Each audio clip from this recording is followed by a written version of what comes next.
buffet for the amount of pesos charged. By far, the Prawn Farm has the best buffet you will get on the island of Bohol. And the Prawn Farm is located in the ICM Mall. And how you would get to the Prawn Farm is on the end of this corridor here, behind the escalators, is the front entrance to the ICM Mall. You'll see a Jollibee on the left-hand side, which you might be able to see from here. Yes, you can see that from here, that red sign. When you see the Jollibee sign, you're going to walk into the mall. You're going to walk about 15 feet, 5 meters. You're going to make a right, and you're going to come down this long corridor. On the right side are all food courts. On the left side are all stores. When you get to the end of the corridor, you're going to see this beautiful entrance to the Prawn Farm, which is a black tile and a glass storefront. Now, what is so special about the Prawn Farm is, first of all, the food exceeds the quality of food of any other buffet that I've been to in the last 2 years, by far. And for the price, it's 1/3 the price of the buffet at, say, the Henin, or 1/4 of the price at the Bellevue. And those buffets are closed, so it doesn't matter. So if you want to come to, there are 2 other buffets for 350 pesos. I've been to both of them. Nothing compares. So, good morning. Today's menu, and I've had everything except the chicken tinola soup or the rice. Scott Del Fuego, he put me on a diet, so no rice, and I'm about to have the soup. This chicken loroca is like a chicken cutlet, a real chicken cutlet, not chopped up chicken. And with the breadcrumbs fried, perfect. It's not overcooked, not undercooked, it's cooked perfectly, and it tastes like chicken because it is chicken. Now, the shrimp. Let's talk about this.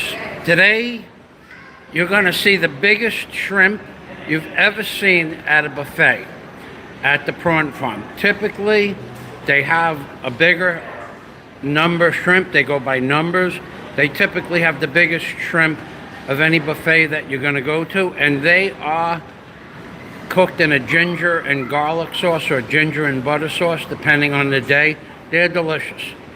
Now, this teriyaki pork stir-fry, I don't think I've ever tasted a better one, and I've had it here before, but I don't remember it being as good as it was today. Then they have a fish fillet in a lemon sauce. It tastes absolutely delicious, but I'm not crazy about the texture of the fish. It's more like a chopped up fish, but it still tastes like fish, and it's still very, very, this lemon sauce is superb. And then this lumina hubbard, this is delicious. It's a kind of vegetable. And of course, they always have green salad, lettuce, iceberg, carrots, corn, cucumbers, and so on and so forth. And for the fresh fruits and vegetables, they have watermelon and fresh pineapple. And it's fresh because I watched them chop it up this morning. For the juices, they have a cucumber juice and an iced tea. I don't drink the iced tea.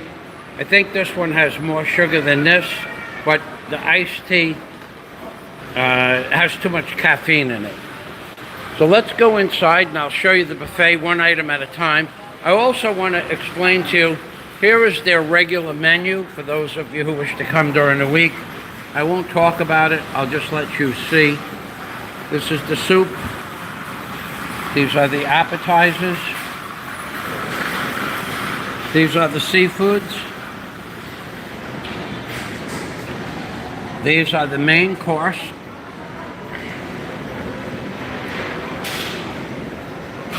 And these are the noodles. Okay? And then they have individual dishes of different, they have scallops. They have all their individual dishes as well. Now, I will tell you something about the price of the prawn farm. It's $400, 400 pesos per person, $8, 8 American dollars for an adult. $225 a head for kids below 4'6", $125 for a toddler below 4 feet. Okay, now that's a deal, because I'm gonna tell you something.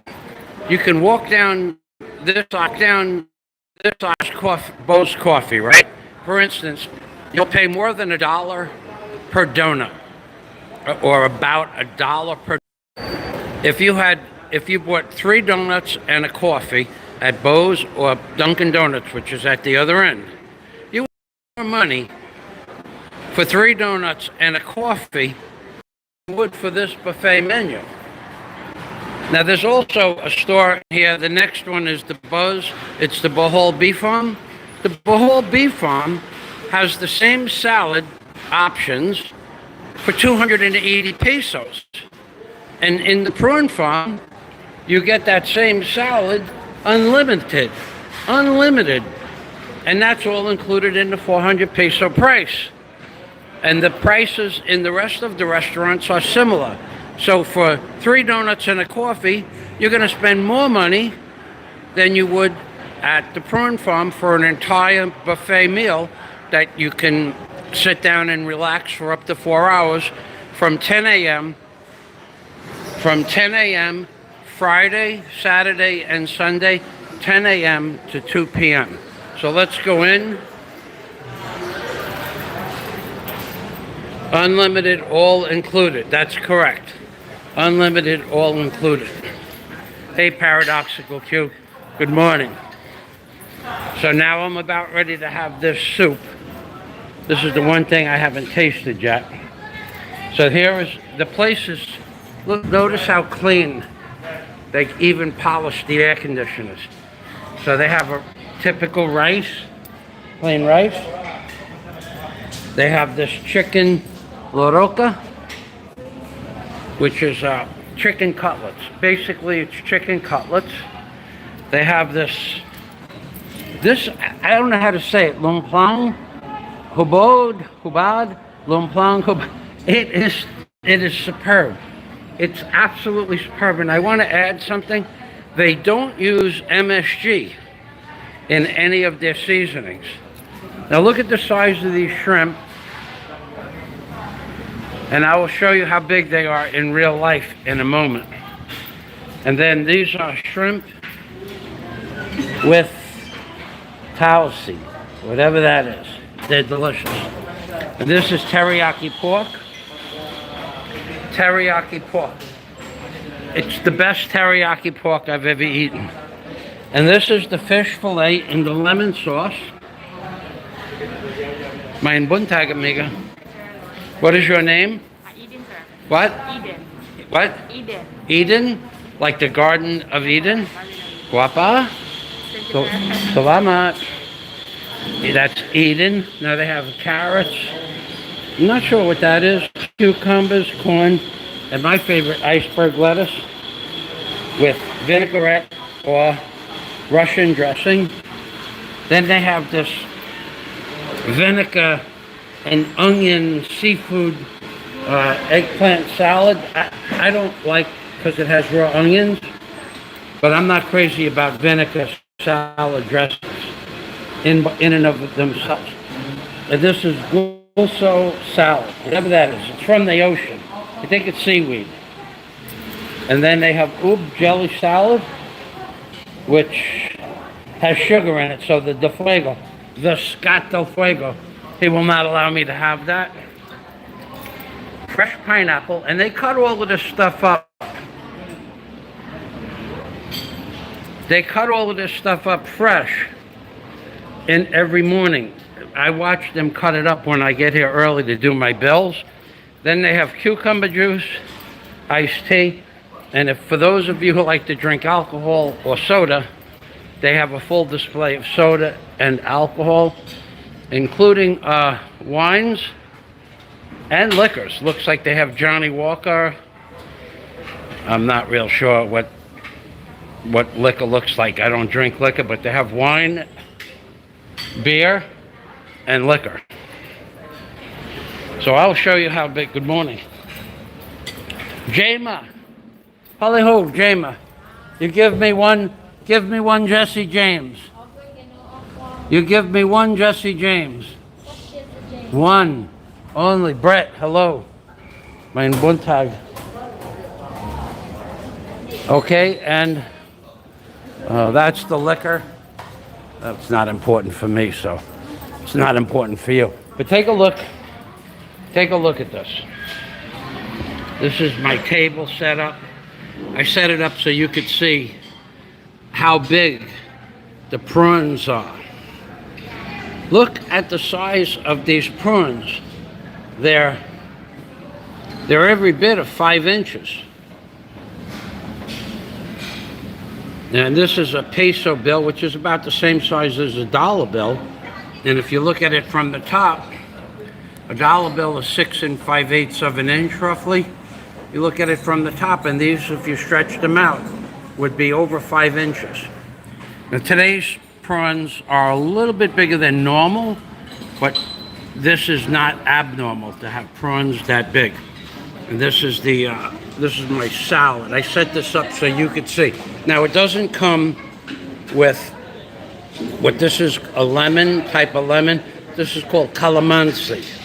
So if you like lemon on your seafood, what I do is I go to the vegetable market across the street, and I buy my cucumbers for the week, and I buy my calamansi for the week.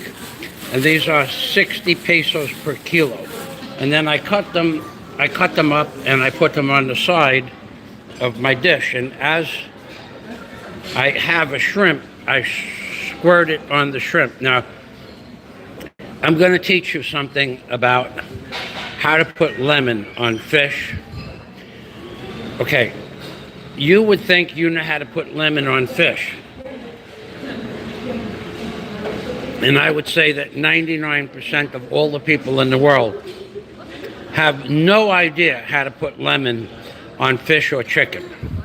Okay? Now, you could cook the fish and the chicken with the lemon. That's possible.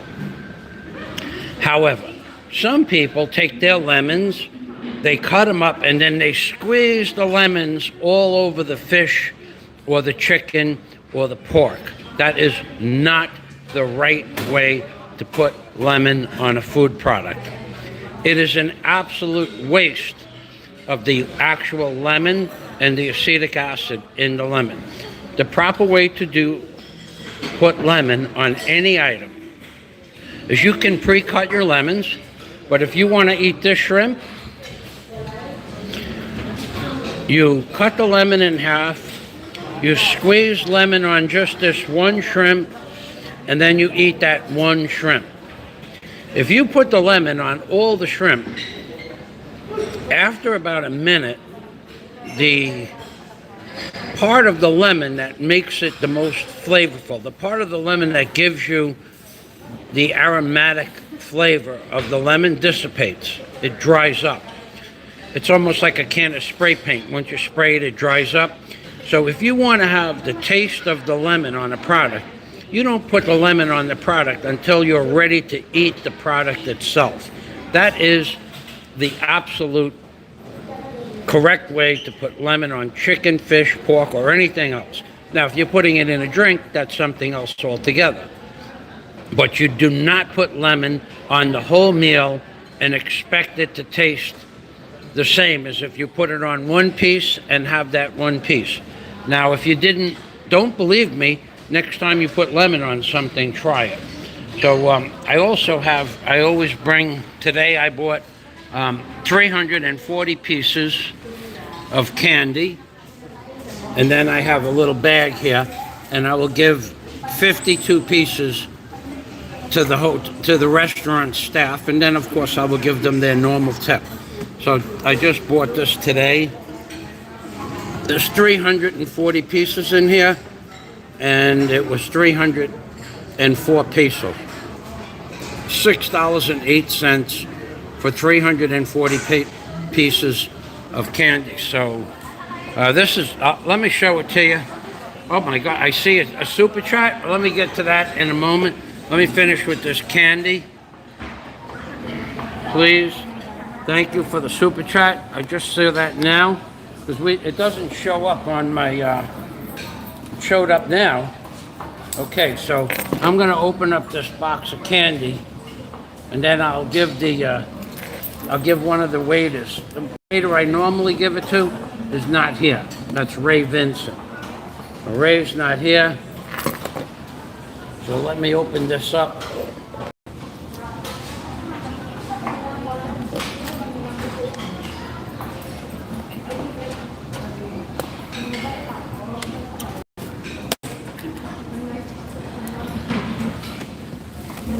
Now, I don't eat this candy.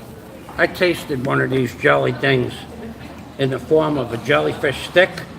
I don't eat that. I had one out of 200, and I'll probably never eat another one again. But the wait staff, they like it. So this is what it looks like. And I give them 52, covers 26 people, 2 pieces per person that work in the restaurant. Well, I'll count those out later. Amigo. Okay, so that's that. Now let me say hello to the man or woman that super chatted me. Amigo.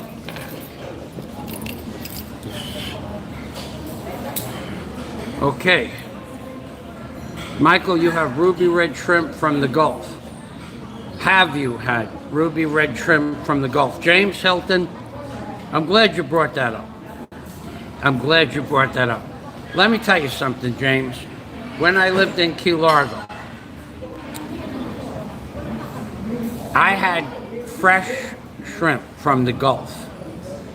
There is nothing in the world that compares to fresh shrimp from the Gulf of Mexico. Nothing. There is no shrimp from New York, no lobster tail, no shovel-nosed lobster tail, no fish, no shellfish, no clam, no mussel, nothing. Nothing compares to ruby red shrimp or shrimp from the Gulf of Mexico. And we would go out at night, or they would go out at Amigo, Polyhope. You want to count, there's 26 people here, yeah? You want to count out 52 pieces, 2 pieces each, or I will do that? I'll do that. You? Yes, sir. Okay, thank you. So this man, what is your name, sir? Jericho. What? Jericho. Jericho? Yeah. Bakakun. You're a Bakakun, Jericho. 52 pieces, 2 for everybody, okay? You don't have to count out loud. I trust you. 8. He's going to do it anyway. So there is nothing that compares with fresh shrimp out of the Gulf of Mexico. Occasionally, I would go out with the men, because at night is how you catch the shrimp mostly, in the net with the light on, and we would pull over next to a boat or a dock in the cut that goes between Key Largo and the Gulf of Mexico, and you could get a 5-gallon bucket. If you hit the shrimp right, you could get a 5-gallon bucket in a few minutes. It'll take you a few hours, but nothing tastes like fresh shrimp from the Gulf of Mexico. You will eat it and say, what is this? You'll see it's shrimp. It looks like shrimp. It smells like shrimp when you're cooking. Yes, sir. 52. Let me see. 52? Yes, sir. Are you sure? Yes, sir. I don't know. I think maybe you put extra. Oh yeah, there's 54 in there. You scandalized me.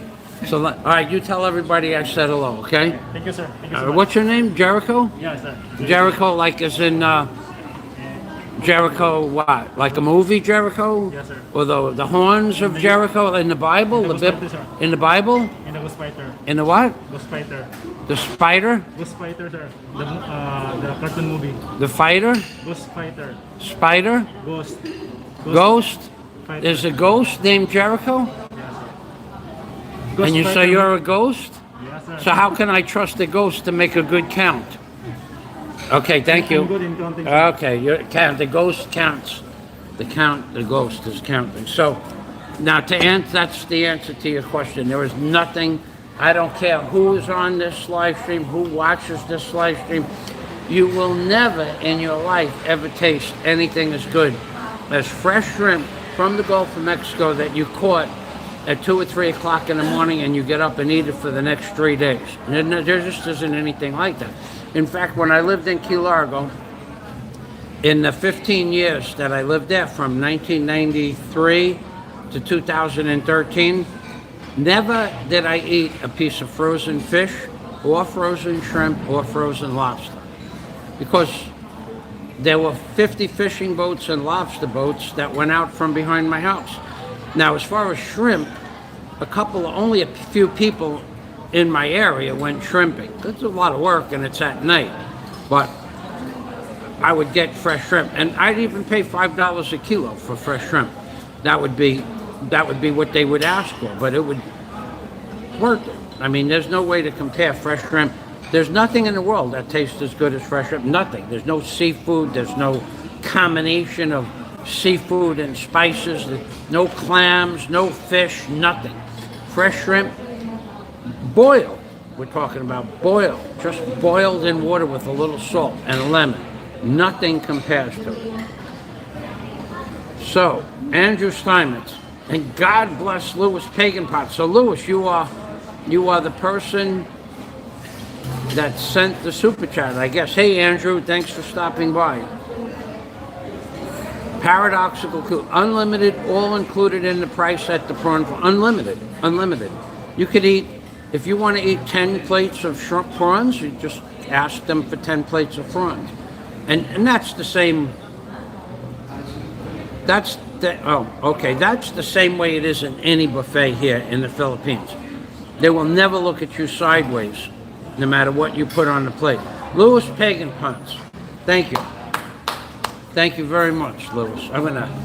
Thank you. Okay, Mike, your meal is on me today. I would be honored to break bread with you. However, I don't know when that could ever happen. So this is the next best thing. God bless your brother from another mother. Thank you, Louis. I appreciate that. That's really nice of you. Thank you, Louis. And I'll tell you a little story, Louis. I'll tell you. You know what? I should tell you, because you've been.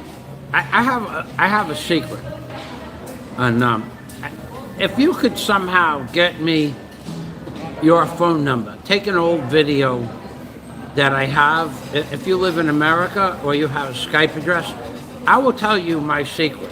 I have a secret that I'm keeping secret, but because you have been so generous to me, I will share my secret with you.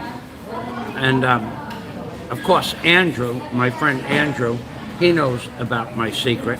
And Scott Del Fuego, he will know about my secret. The idea or the concept of a secret, or that I have a secret, never came up this week while I was talking to Scott.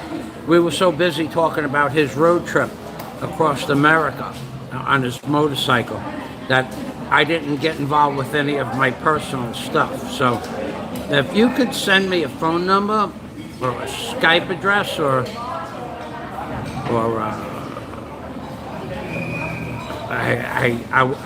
I will do Facebook with you. I would be happy to share my secret with you. You're going to appreciate the secret too. It's not going to be, it'll be something you'll say, oh my God, he really does have a secret. And I would be more than happy to share it with you. So if you can get me your telephone number from America, a Facebook account, or send me a Skype. Now, the only way you could get a phone number through in these chat messages, comments on YouTube is, okay, let's say you go to some obscure video I have on Hoodwinked by an Angel. That's how you do this. Or any obtuse video that I have on Alpha Male. You put down your name, Louis Pagan Ponce. Okay? Now, you put, let's say the area code, I'll just say my old telephone number, 305, right? You don't put 305. You put 3 asterisk or any dash underscore character. So you put 3 period, comma, 0 underscore 5 dash, and then the number was 453 4538. You go 4/5 asterisk space or 2 spaces, and then you do it like that. So you could put 3 and a space and then an asterisk and then 0 and an underscore and a slash, and you have to break up the letters and the numbers, or the numbers, you have to break them up so there's 1 or 2 spaces between each number, and then it doesn't read as a phone number. And that's how you could get an email address to somebody as well. But I do have a secret, and I'm going to be sharing that secret soon, but not publicly for a while. So I'd be happy to share that with you. Thank you, Liz. Thank you very much. And as far as breaking bread, they have some new rules in the Philippines. I think they're going to open up.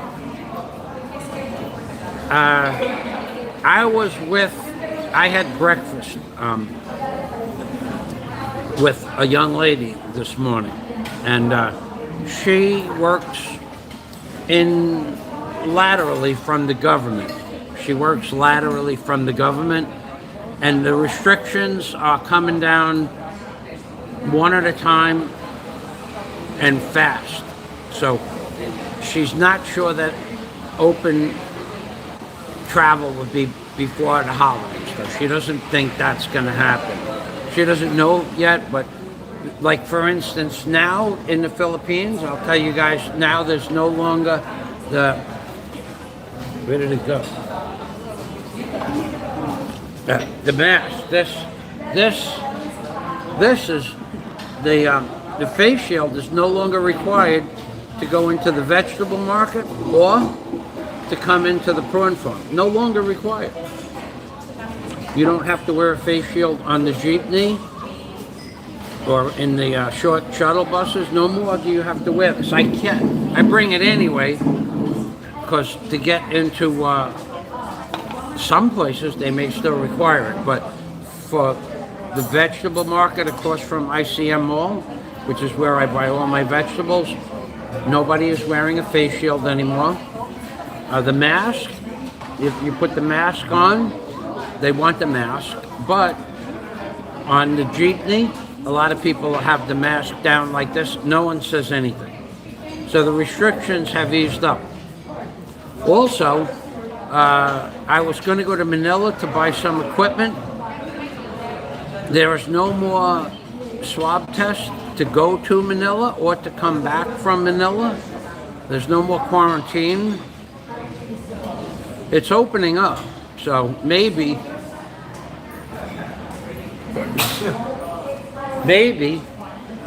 the possibility exists that some people, including yourself, can come to the Philippines.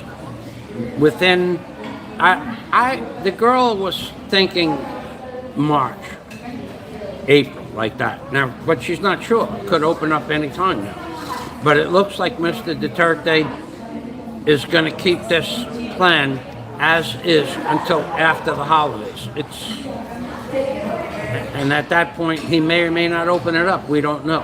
But she said it looks like March, or around March or April, that it'll open up. But the restrictions are coming down. To come into the mall, no face shield. They've relaxed. To go into the supermarket, no more face shield. And that was very strict, the face shield. You couldn't go into the supermarket without a face shield. And now that's gone.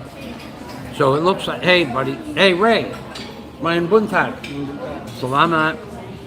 Ray, come here. Look at that. Right, we'll watch this. Ray, you were late. No, sir. Where were you? My aim is 11. Where? 11 a.m. Oh yeah? Novakakun? No, baka Okay, salamat. I'm honest. Honest Ray. Okay, I didn't see him till just now. That's the man that usually counts out the candy. I know he gives me an honest count. So, yeah, that's really cool. Thank you, Louis. And that I'll be happy to share my. And then you would be one of Andrew. Scott is going to find out. Louis Pagan Ponce. My friend John Escape. That would be Scott, John, Louis, Andrew. Yeah, I have a secret. And I've kept this a secret for a long time. It's a good thing, though, you know, because let me tell you something. I can keep a secret. And I don't care. Eventually, the secret will come out. It's not like something that I'm going to be able to hide for very much longer. And so that's my offer to Louis Pagan Ponce. And the next time I see Scott, if you're here, please let me know. So I want to show you how to eat shrimp now. Okay. Oh, you've got my email. Okay. Just send me an email. And you have my email. My email is not really a secret, but I have a secret. Okay, thank you, Louis. So let me show you how to eat shrimp. Now, you people think, now we went over how to eat a lemon, right? So let's get, let me get my knife. And now I'll give you a direct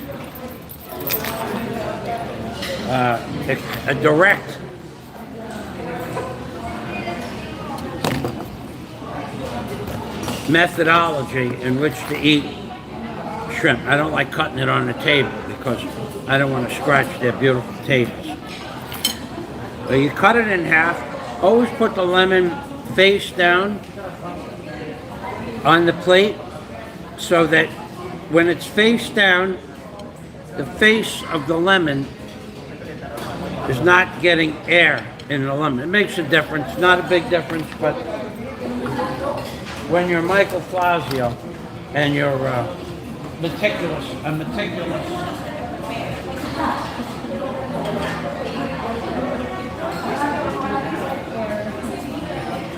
when you're a Libra, born on the cusp of Virgo, you are, sometimes people will call you anal retentive.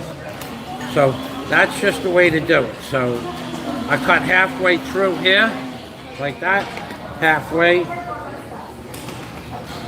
And then I cut the rest so I don't scratch their table. And then I put it down, face down like that, and face down like that. So let me show you how to eat a shrimp. Now, let me tell you something about these shrimp. They have a garlic, ginger, spicy sauce on the shrimp. To eat them, to take off the head and to take off the feet, that's a sin. Lived its whole life for you to eat it. That's, God put all that, the legs and the tail and the head. God put that there, including the eyes. See the eyes? God put the eyes there for you to eat. So I showed you once before, and I'm going to show you again. You take this fresh lemon, you don't put it all over your food. When you squeeze a lemon onto fish or chicken or shrimp, you only put the lemon on the actual piece that you're going to eat. Like for instance, see this piece of chicken here? You don't put the lemon all over the chicken. You just put it on this one piece, just this one piece. So let me show you how to do that. You take the fork like that and just put a little, you squeeze a little bit of lemon on that. See how that works? Then you take that one piece, just that one piece, and you eat the, and that gives you the aromatic flavors when you squeeze the lemon freshly on that piece. That gives you the actual flavor of the lemon. You leave that juice from the lemon on that shrimp or chicken for 2 minutes, and the aromatic part, there's a part that evaporates off of it. But once it hits air, it oxidizes. Tastes completely different. So that's how you put the lemon on any food product. Now, if you read about it, how to put lemon on food, and you read about it from a proper authority on it, you would know. Now, I learned it from Marco. Marco was the chef in Lenny's Pizzeria. This guy was a world-class chef working in a pizzeria. And he knew how to cook everything.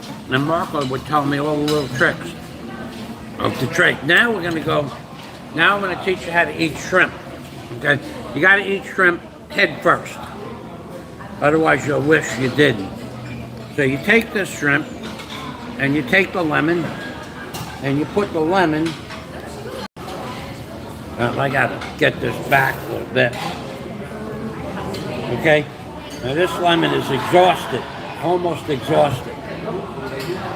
You got the, all right? I'll put, now this one you put over to the side, because we're gonna put that in our water. So we take another lemon, okay, just on that one shrimp, and then the pièce de résistance. It's the pièce de résistance. You take the shrimp, and you take the shrimp, and you put that shrimp in your mouth head first. You gotta do it head first. If you put it in tail first, it could get jammed up in your esophagus. Then you'll have a problem. So I'm teaching you how to eat the shrimp. So this one has a black bean on it. It's in black bean sauce. They're pretty good. I don't know what they are. They're not beans, but they were good. Now, you put the shrimp in your mouth head first. And you eat the shrimp, you eat the legs, and you eat the tail. Now, why do you do that? That's because when the shrimp head goes through your esophagus and then into your stomach and then through your intestines, the shrimp's head and the tail and the feet, the little legs, as they're going through your body, they're grabbing the stuff off the walls of your intestines and your stomach. They're cleaning like little scrub brushes. That's why. Now, if you eat it tail first, they get locked up because they get jammed up like barbs. Take my word. Ready?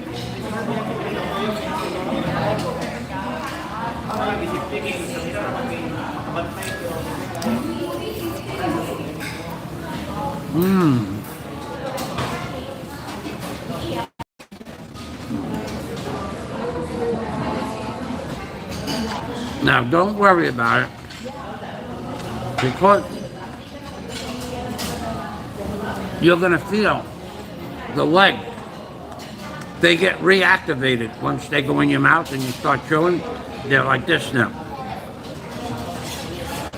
Almost like the movie The Alien, when it was going like this. That's how the legs of the shrimp, right now, I can feel them going. And what they're doing is they're looking for cholesterol and other junk that you've loaded up in your body. And then they grab it and they pull it and they bring it through right to the end. And at the end, it's all gone. That's why you eat the legs and the head.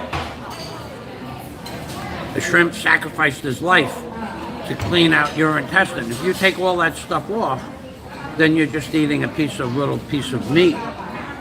But now these things that I'm teaching you about this goes under the heading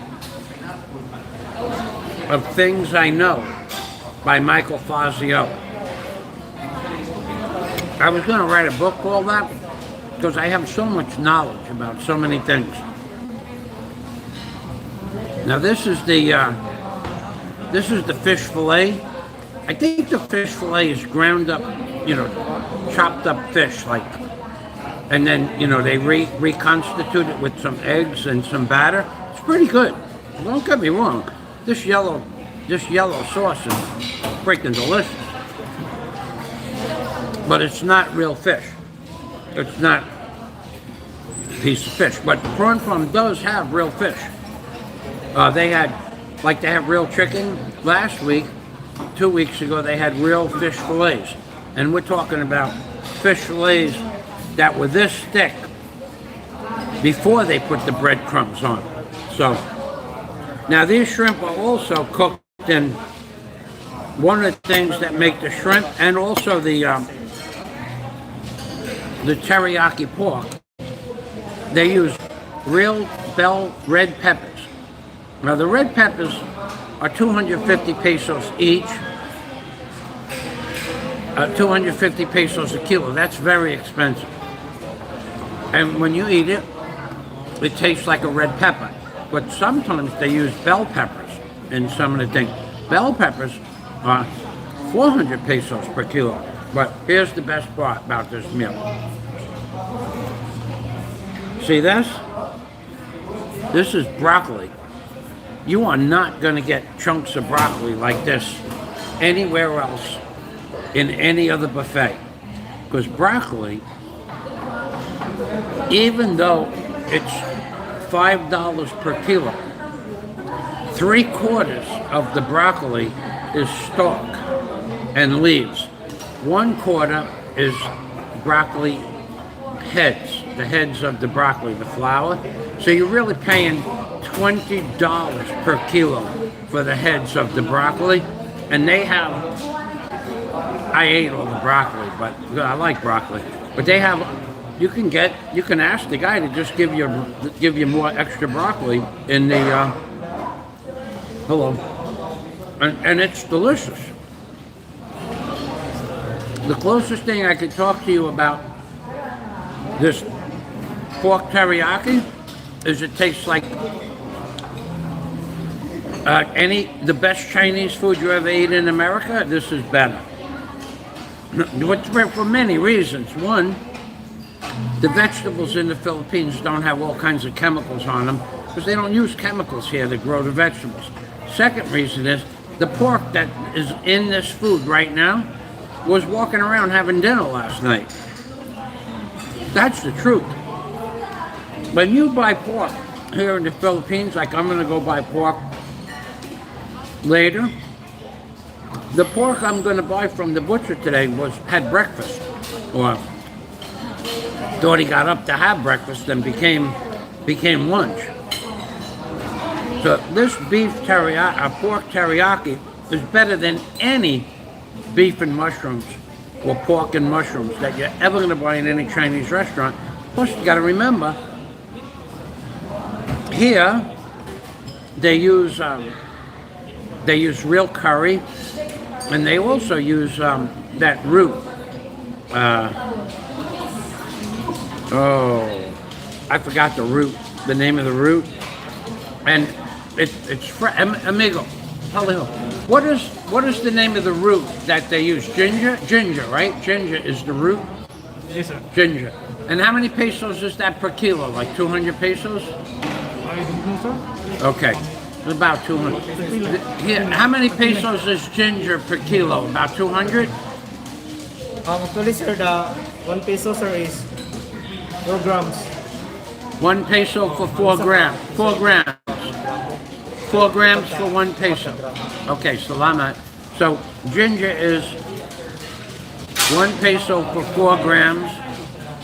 So 28 grams would be 7 pesos would be 14 cents. 14 cents an ounce times 16 times 16, about 220 pesos per kilo. In America, you pay $15, $18 for a kilo of ginger, and they really use a lot of ginger in your food here. So let's get a another piece of lemon. Let me show you again, in case you forgot. You put the lemon on the shrimp as just before you're ready to consume the shrimp. Then the shrimp goes in head first, like this.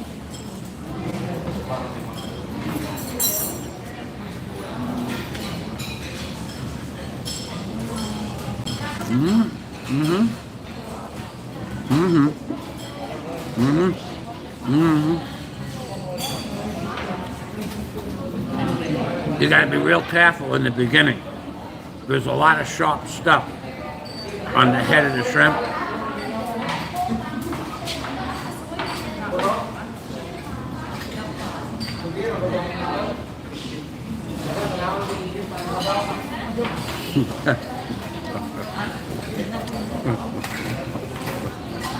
Here, look at this.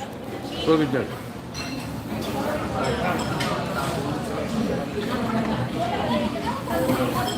Look at this.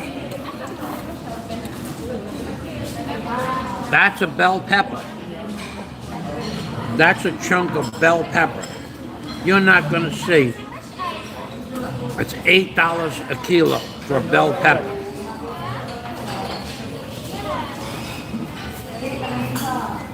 Okay, so it's $4.95 for a kilo or a pound.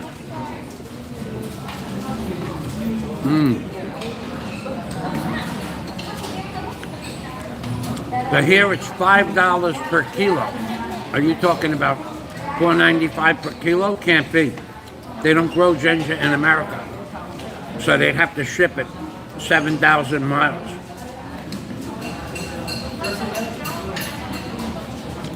Maybe it's $4.95 a pound, but I remember when my buddy Pete used to go into Chinatown to buy ginger. You could only really buy it at a good price in Chinatown, but in the supermarkets, it was, maybe I'm wrong. Maybe the price came down, but it's $5 a kilo here. Yeah, 240, 250 pesos per kilo is $5 a kilo. You could be right, but the ginger here, I think it's just a lot cheaper. But anyway, $8 for a kilo of bell peppers. You saw the size of the piece of bell pepper that I had. It was just that big. You're not going to see that in any other buffet. And it tasted like bell pepper. It wasn't. Yes, a pound. Okay, thank you. So basically, if it's $4.95 a pound, it's $10 a kilo. And so here it's half price, because they got to ship it. Ginger, I don't know if ginger grows in America.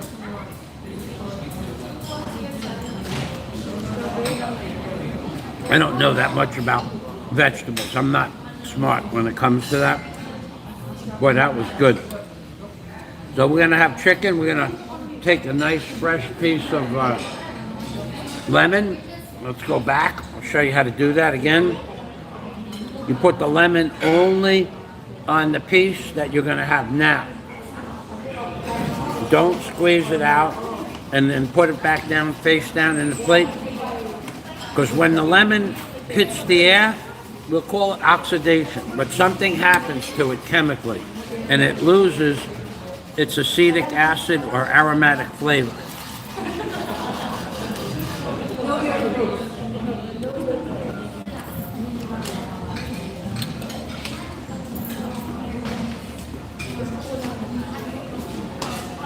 Oh yeah, baby. So I had a wonderful conversation with, well, I was heading to Manila. I have bought that rebar bender that I want 5 times. 5 times. 5 times it was paid for, 5 times, 3 times it was going to get delivered, and 3 times they canceled it, the shipper. Twice I bought it, paid for it, the money came out of my bank account. Once for 268,000 pesos for one One's for 296,000 pesos for the other one. Okay. Both times, the price for the shipping, one was included, and that one that was included, Hawaii. Okay. That's, I didn't know that. Thank you for sharing. 98% of the ginger comes from Hawaii, like pineapples. So yeah, there's certain climate, certain soils too. So I paid $268, and plus 12,000 was for the shipping. And when the order went through, a guy calls me up on the phone and said, "Sir, we have to get your delivery address. We are not the real name, but Alpha Bravo is the shipping company." I said, "That shipping is included in the price." "No, sir." "How much is the shipping?" To the man on the phone that called me up, I pushed the button to pay for the item, 296,000 pesos. That's $4,000. I pushed the button. I got a confirmation.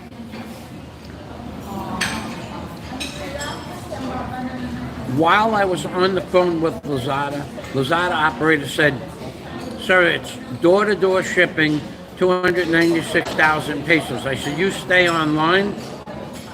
I pushed the button, confirm your order, confirm, pay now, pay now. And I got a receipt. Your order has been processed. Thank you for your purchase, 296,000 pesos. Will be deducted from your debit card. The operator said, "Okay, everything's good." I said, "It's good, but that's door-to-door service, right?" "Yes, sir."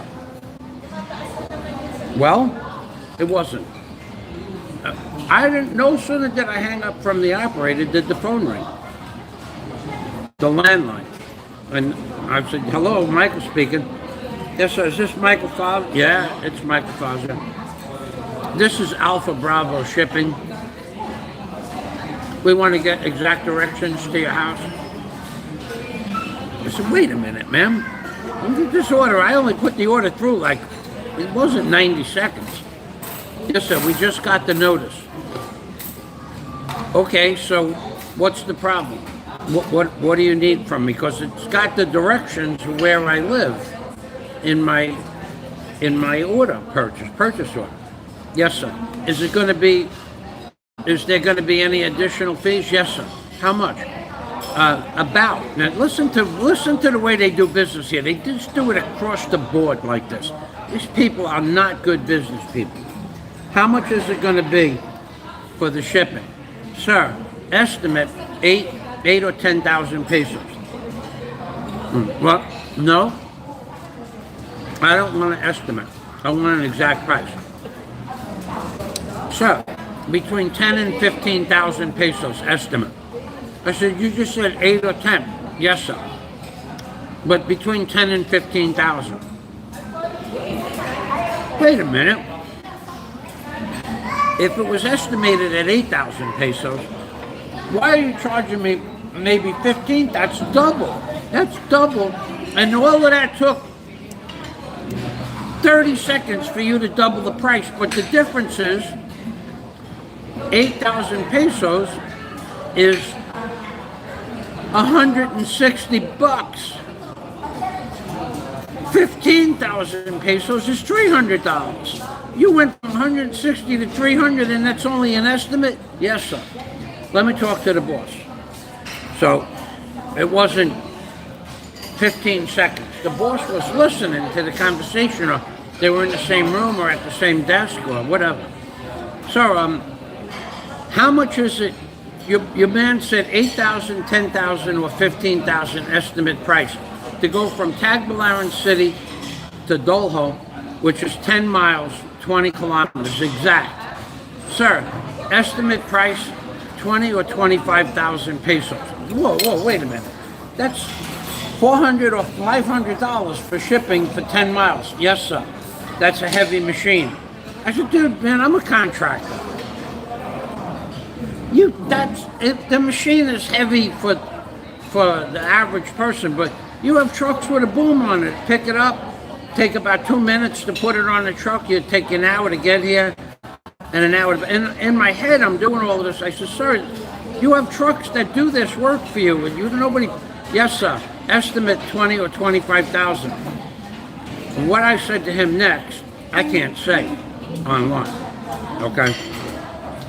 I wouldn't say it, but I said we're done. I'm not going to do business. I'm going to cancel the order. Yes, sir. For 20 or 25,000 pesos, we will deliver. We can deliver it to your house, sir. It's no problem. I said, no, it's no problem. What if I bring my own truck? No, sir. We are responsible to deliver it to your house. It's just a lie. Why can't I bring my own truck to pick it up at your warehouse? It's a lie. So I said, I'm going to hang up now, and I hung up. I pushed the cancel button, and the order got canceled. So I did that twice. 2 different companies, 2 different machines, 2 different Lazada operators, 2 different times they said that the shipping is included in the price. So I said to myself, let me just go there. And this morning, I was going to make plans to go to Manila.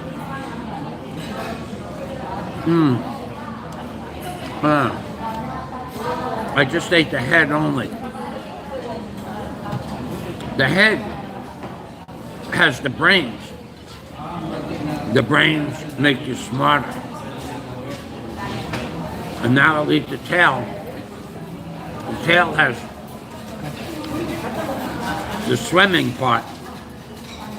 This will make you an Olympic swimmer.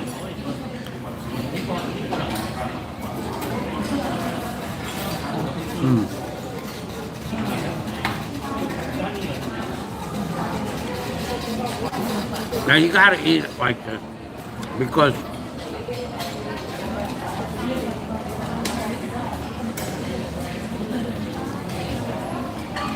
if you try to take the time to take the legs off and to peel it, you lose out on eating time, because it takes a while to get all that stuff off, and you could be eating instead of cleaning. And that's the important part. When you come to a buffet, it's all about eating. It's all about getting your money's worth. So I'm going to make plans to go to Manila. So I met with a travel agent this morning. I couldn't believe she was on time, number one. 8 o'clock in front of the Beacon Mall. And I got there at 7:45, and bingo, at 8 o'clock she was there. So we went over some prices for before the holidays, and then I asked her, because she's Filipino naturally, is it really crowded in Manila during the holidays? And she said, yeah, you're better off going in January. So I gave her a 7,000 peso deposit, and then in January, when I'm ready, she'll buy the ticket. It's the girl who cut my hair, so I trust her. She's a legitimate travel agent. So I'll be going to Manila to buy the machine, to bring it back here, because I can put it on the boat for 10,000 pesos, but they want 20. And then when I take it off the boat, from Tagbilaran to here, they want $600. I'll get off the boat, I'll tell them, put the machine over there, and I'll bring one of my trucks. Or one of the men that do work for me, one of his trucks will come, and at the dock, you give somebody 200 pesos, they'll put it on a forklift, they'll put it on the truck, and when they get to my house, I'll take it off with the machine. But I would have gone to Manila. Manila is just, it's such an inconvenience for me to go there. and I don't know the area, so I'm gonna, and plus the two places that I was gonna buy the machine from, I would never buy it from them, because in addition to 8,000, 10,000, 15,000, 20 or 25,000, in addition to that, the company that was gonna be responsible to get the machine to sell it to me doesn't have the machine in their warehouse. Give me a break. I give me another piece of lemon. That's what I need. There we go. Let's get another fish head in there. Let's get another shrimp, see? Oh yeah, baby. This one is still fresh. Oh yeah. Well, yeah. This one we could go full throttle on this one. Head, gut, and tail. No problem. And you got to remember now, I'm telling you the truth, as soon as you start chewing on them, the legs start going like this. Like the little thing on the Alien. Remember when it went like that? That's how the legs go in your throat, in your esophagus, and in your stomach. Like that. Ready? Can you see this? Oh yeah.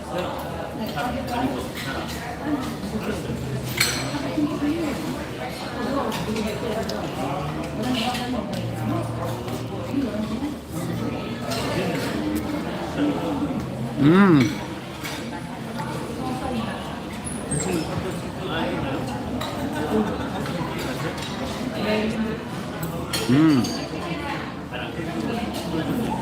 This requires great skill.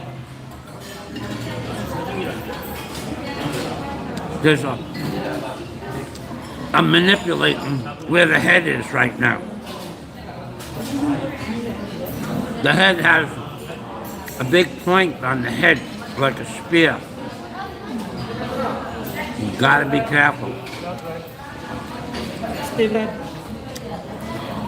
You gotta be careful. You could make a mistake, and there'd be shrimp all over the table.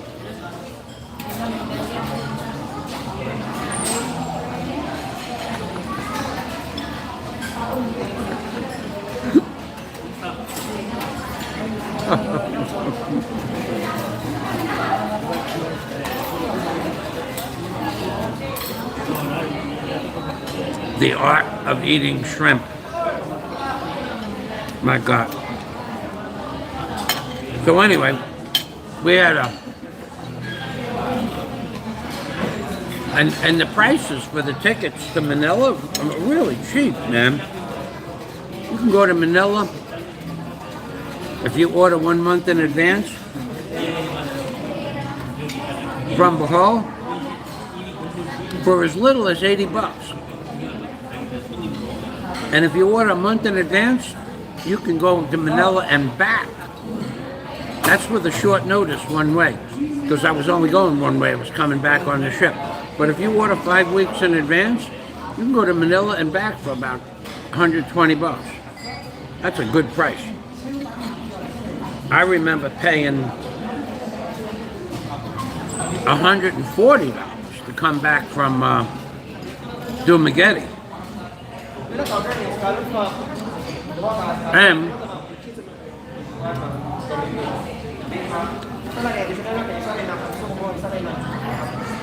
the Philippines Coast Guard shut down the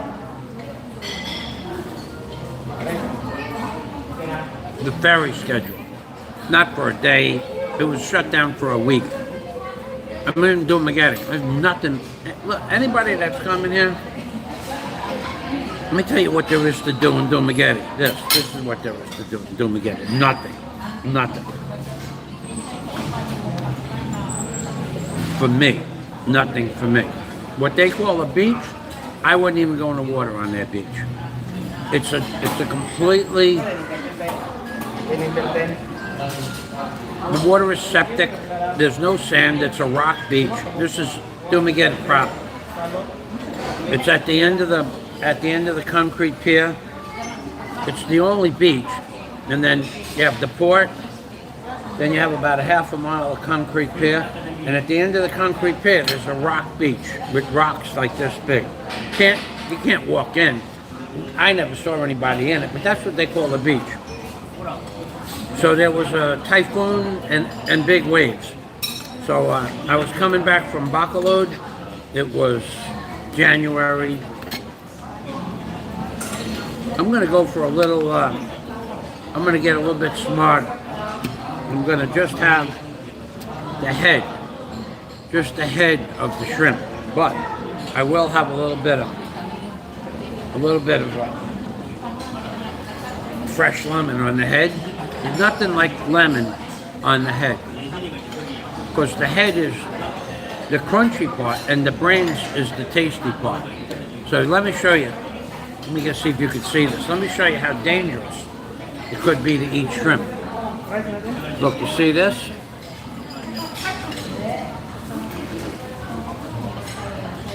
See those points on the front, in front of the eyes?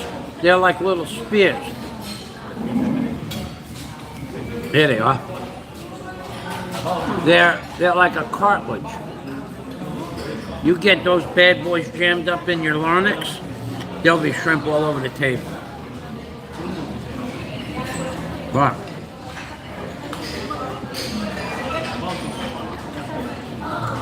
when you eat the head first, you eat the brains. It makes you smarter.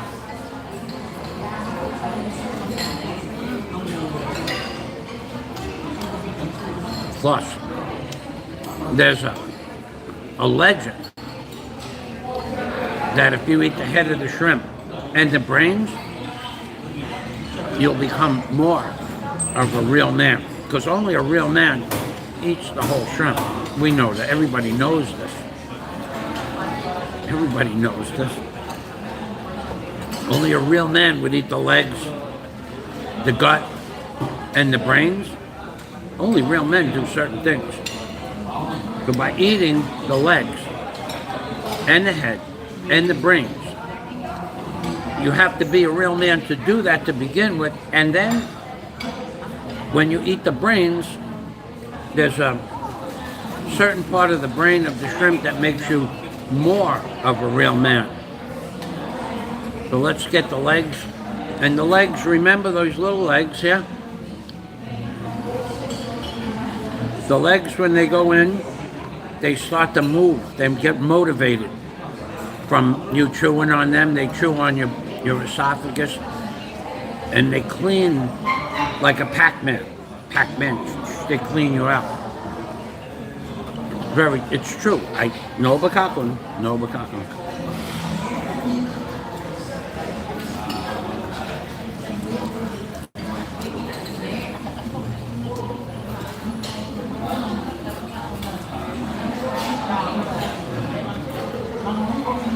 I feel very manly already.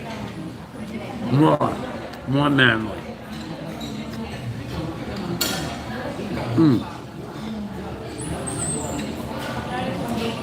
Now, I also feel a little bit like Daryl Hannah, the mermaid. Daryl Hannah when she ate the lobster. I like that. But that's how real men and mermaids eat seafood, with the shell on it. You can believe what you want.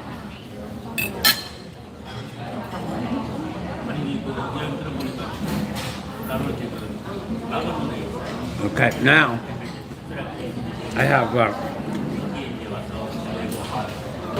I still have my salad. I want to get something to drink. Now, I want to also get a little smarter. So I took the head off the shrimp. Right? There's the head right there. But I need lemon.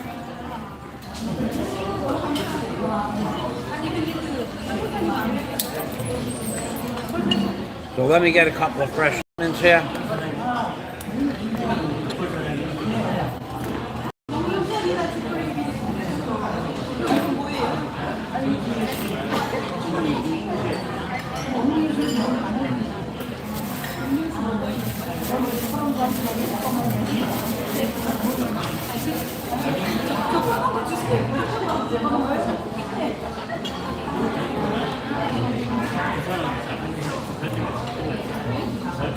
Okay, now try to get some of the lemon off the knife because it makes the knife dull really quick. The acetic acid makes the knife dull. If it's good steel, it makes it dull in seconds. Okay, so we have a little head here. Head of the shrimp. Put a little juice on there. Okay, remember, inside the head is the brains. Inside the brains is the legend that if you eat the brains and the head of a shrimp, you become smarter, and also it increases your level of real manhood. I don't know if it's true or not. I know that I've always been a real man, and I've always eaten shrimp like this, so there's no way to tell. It wasn't like I started eating shrimp like this last year. I've been eating shrimp like this my whole life. I like the head. I like the taste of the head and the point, and I like that. So maybe that's why I'm a real man. Maybe.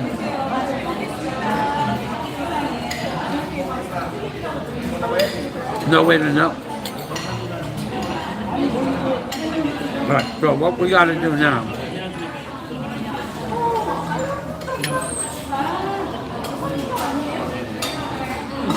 We need one more plate.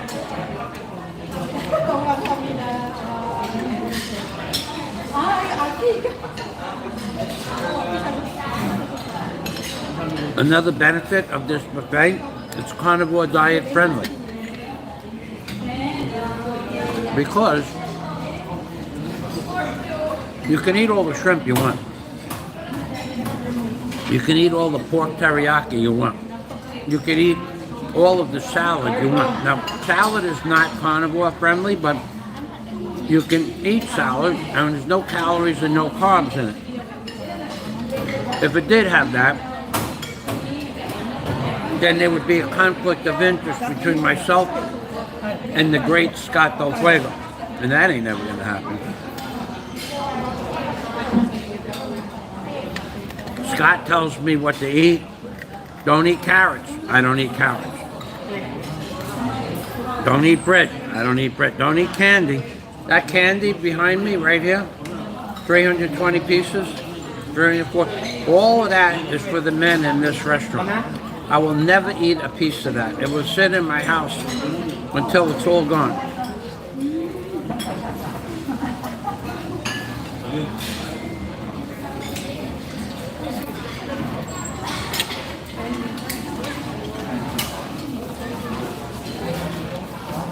I'm going to go get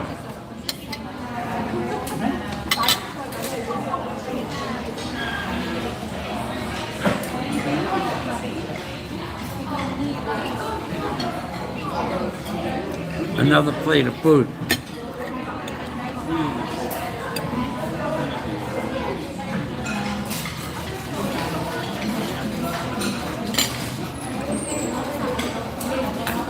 Not a big plate though.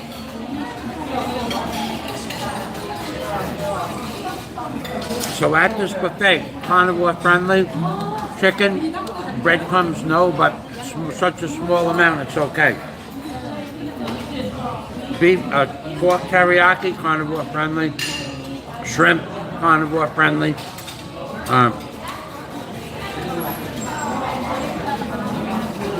When they have fish fillets, carnivore friendly, except for a little bit of breadcrumbs, that's all. All right, I'll be back in a moment. I'm gonna go wash my hands.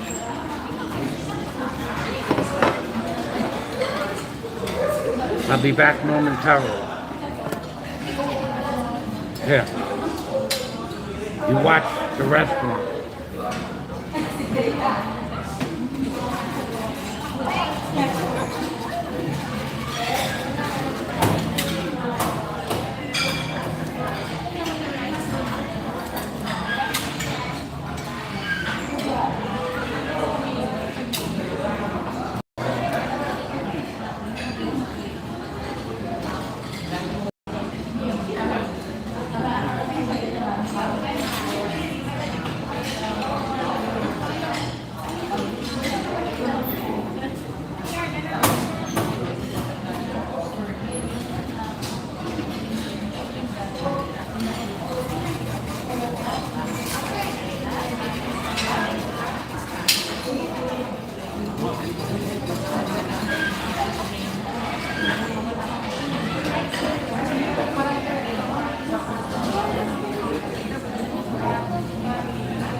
Be back in a minute.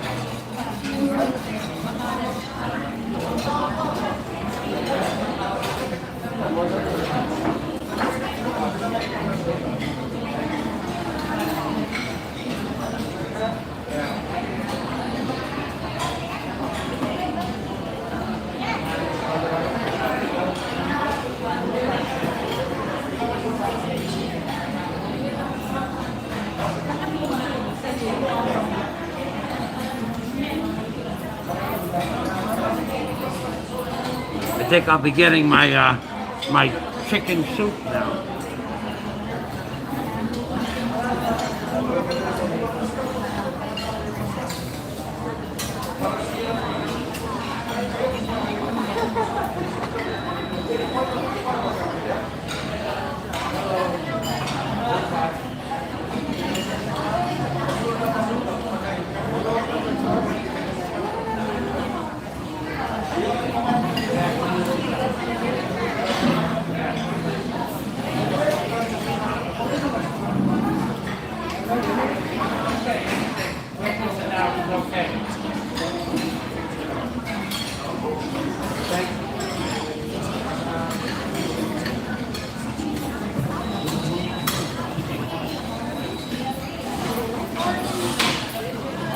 Okay, I got the soup.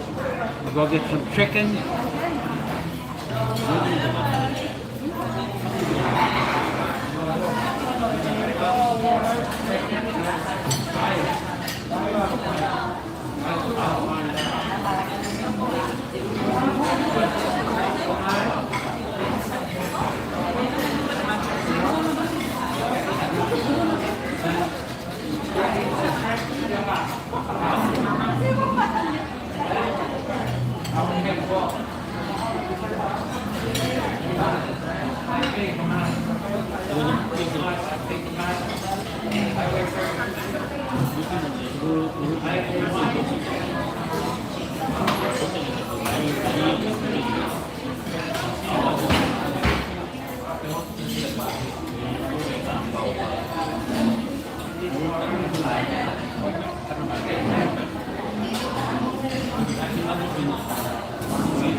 They ran out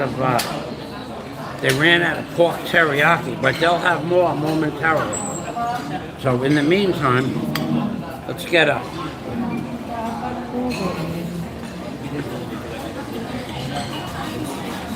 Scott. That was a carrot. You have no idea. Now I'm on the carnivore diet 121 days. You have no idea how good. I don't like rice. I hate rice. I always hated rice. My mother made rice that was edible.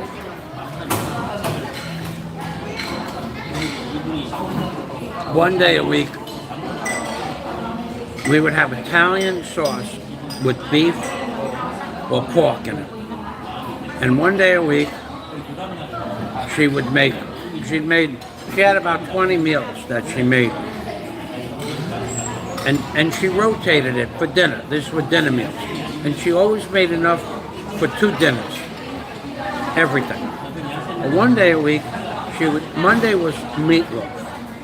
And she made a fantastic meatloaf with celery and onions and meat and like chunks of meat. She made a delicious meatloaf, but then there was always enough meatloaf for the next day to have a snack. One day was spaghetti with sauce. Usually Sunday and Wednesday was spaghetti and sauce day. But one day a week she made rice. In my life, in the life of my family growing up, we didn't eat rice. Not plain. There was nothing that I ever remember eating rice with. Plus we ordered Chinese food from the restaurant. But one day a week was rice with spaghetti sauce. That was good. That was really good. She was very diversified when it came to cooking. She could cook anything. And then we would buy extra turkeys during the holidays. And they go on sale about November, October, because it's turkey season. So we had a freezer downstairs. We would buy 3 or 4 turkeys. Thanksgiving we had a turkey, Christmas we had a turkey. And then Easter, out of the turkey season, but we had them frozen. But rice we didn't eat. We ate rice once a week with Italian sauce, but never plain. And then, of course, when you have a Chinese food delivered to your house, you get plain rice. Then you eat it like it was something that was good. No, I don't eat rice. But when you're on the carnivore diet, and you don't intake any starch or sugar or anything like that, rice tastes like some kind of golden pheasant. But it's delicious. And I really mean that. Not by itself, but you mix it in with a little bit of gravy from the chicken. It's like, oh God, this is good rice. As if that was possible. Good rice is an oxymoron, believe me. Let's taste this chicken manuk soup. This manuk is chicken.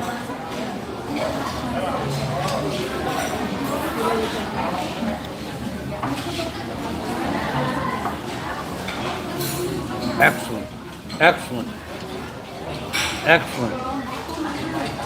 Excellent is excellent too. But the surprising thing about these foods here at the ICM, no MSG. My feet don't swell, I don't get a headache, I don't get that buzzing in my head. MSG is no good for you. In fact, the goat herder,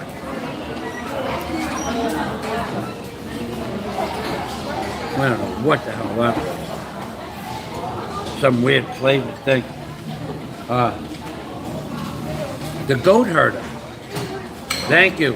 Jollibee Asheville. Hello, thank you. Yeah, it's a delicious buffet.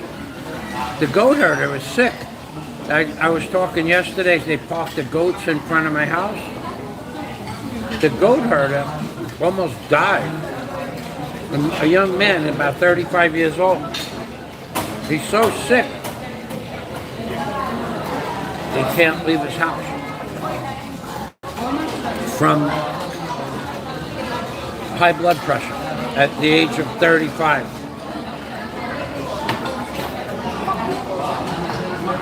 You ate rice. We didn't eat, well, I come from an Italian family. We ate spaghetti. Italian bread, that was our starch. But not right. In fact, my dad, again, my dad would eat rice with Chinese food, but if you just put plain rice on the table, he wouldn't eat it. It only tastes, yeah, the Italian sauce, pasta, Italian pasta. Yeah, that's what we had. We had spaghetti twice a week because we were Italian. And the Filipinos love Italian spaghetti, but here, I don't give a, I don't really care. Rayo's sauce dip jar, I don't know what Rayo's is. I never heard of that. Yeah, and in a jar, that's the better way. But we made our own sauce. My mom, Rayo's, you mean ragu. Ragu is from New York.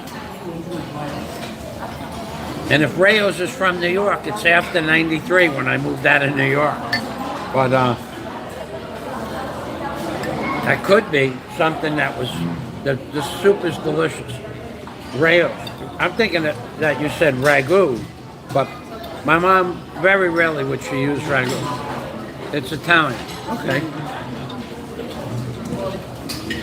It wasn't something that I ever ate, not growing up. Because we didn't eat, we only sauce that we ate out of a jar was ragu. And that was acceptable if you doctored it up. But my mom, we had a big garden in our backyard. And my dad, he was a freaking fantastic gardener. Unbelievable. He was everything my dad put in the garden grew profusely. We had a 12 by 12 grapevine that provided shade all summer, and in the fall it provided enough to make it provided shade all summer, and the vines going up. It was made out of metal bars, and we had wire every 6 inches. Okay, let's take a look at this.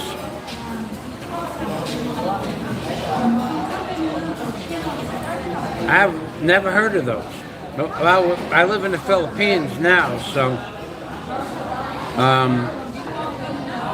Rayos is something new. Carmelina, I never heard of that. Marzano tomatoes from Italy, never heard of that. Yeah, in the Philippines you're not going to get that. Cento. I've heard of Cento brand, but I didn't know what that was. And you only eat San Marzanos, those are the best. Okay, well, I don't eat canned food, so I wouldn't know. I haven't eaten anything out of the can except tomatoes and tuna fish, but I got that from New York. And the tomatoes were not any of the ones you named. They were from Italy.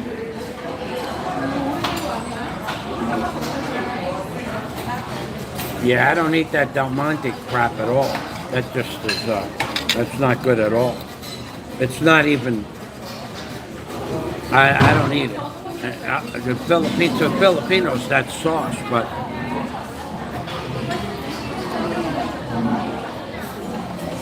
it's ketchup. Very close. It is close to ketchup. I just don't eat. I eat the Del Monte sauce, but I will buy like 10 or 15 of the reddish tomatoes that you can buy and make like a puree out of those and mix it in with the Del Monte sauce with pork and garlic and onions. But the Del Monte sauce by itself, ketchup, you're right.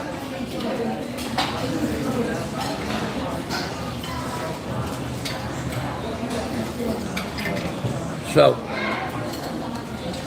but the tomatoes that I brought back from New York, I brought back 6 cases of 1 gallon, so 24 cans of tomatoes. And they were imported from Italy, but I don't remember the name. It might be in one of my old videos. They were delicious. But my mom, when she made sauce, we had garden tomatoes. We had the cherry tomatoes. We had plum tomatoes. We had what they call sandwich tomatoes, and then we had beefsteak tomatoes. We had all those varieties. We had fresh eggplant, fresh bell peppers, green mostly. The grapes, we probably had enough grapes to make 25 or 30 gallons of wine. when they were at their peak. And then also we made jelly, fresh grape jelly, about 10 gallons of fresh grape jelly. And that's a lot of work. You're going to put it through the cheesecloth, and squeeze it, and get the stems out, and the pits and stuff. But boy, my mom made fresh grape jelly. God, that was good stuff. That was an amazing product. But all of the whole family. So I never really ate canned foods when I was growing up. And our sauce was, we would make 20 gallons of tomato sauce, put them in 1-quart plastic containers, Tupperware containers, and we had a 27 cubic foot freezer just for freezing our produce and our sauce from the garden. And if she used sauce, when she made sauce, she would take 2 quarts of our frozen sauce, and then 2 cans of tomato paste, and then 4 cans of tomato puree.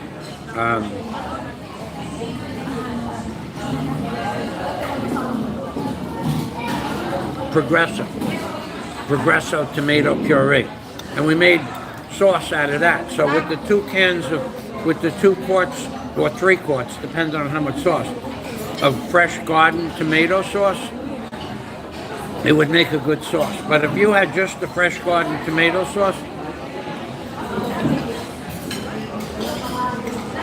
completely different thing. No, just completely different. There's no way to compare fresh garden tomatoes that are pureed and cooked and ground up and stuff to store-bought sauce. There's no comparison. And then we had cucumbers also and squash. I have pictures of the garden and my dad's tomato plants.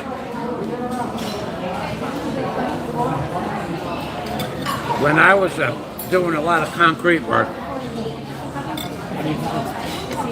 my dad, I had a roll of 6x6 wire mesh.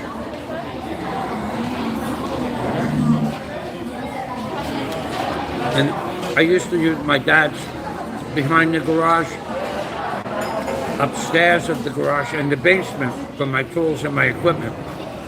So I had brought back a roll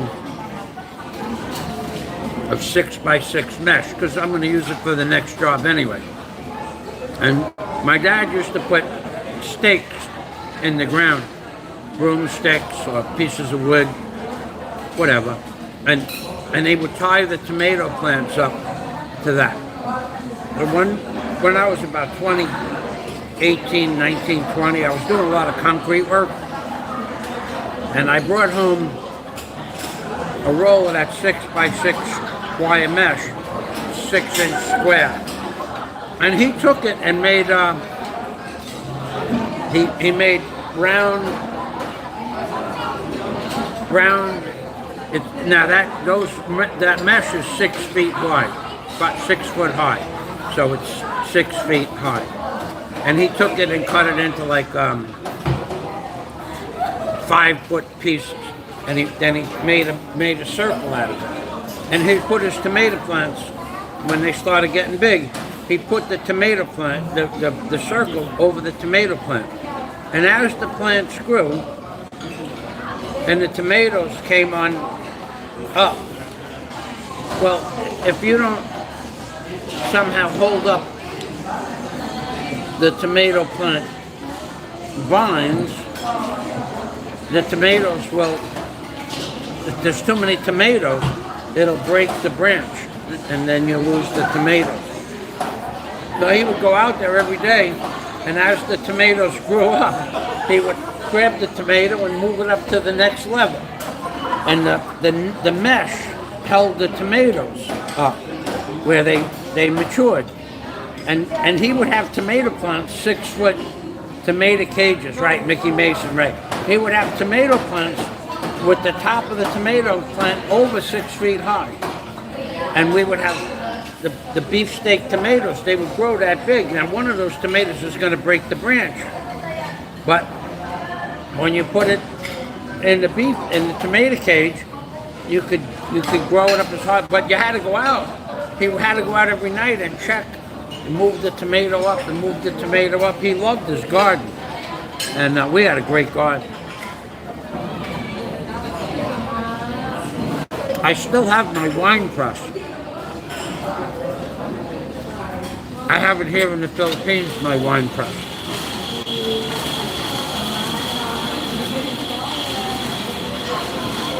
Yeah. That's them. I bought six cases, 24 cans of. You know what? I have a can of tomatoes on my counter. I can tell you what kind of tomatoes they were. I found them when I was in Cargo Can 2, and I put it on my counter in case I wanted to make sauce. It's actually on my counter right now today. Been there for a month. I can check on the name of the tomatoes. Thanks for reminding me. Yeah. I bought 24 1-gallon cans.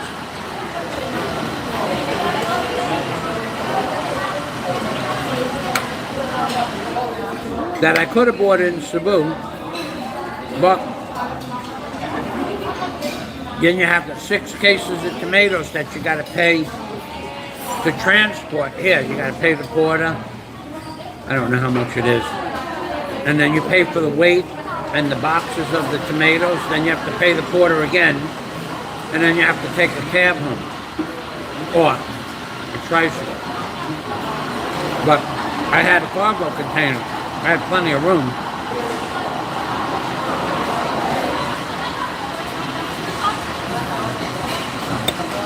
Making those mixed drinks.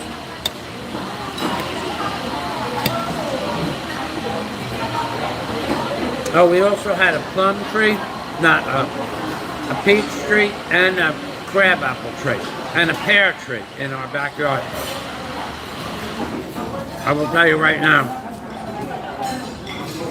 the crab apples we used for applesauce. We didn't eat the apples so much. Couldn't eat them for a few weeks at the end of the year, but we made applesauce. My mother would make pear jelly and peach jelly. My mother was big into preserves.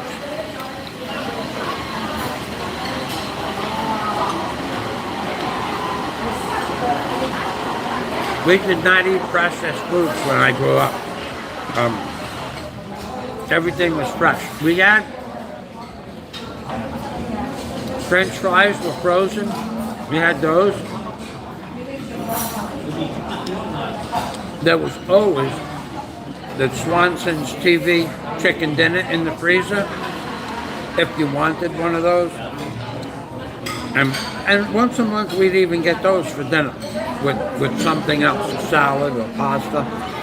But rarely did we eat like we never ate processed foods. We just didn't eat processed foods. Everything was fresh.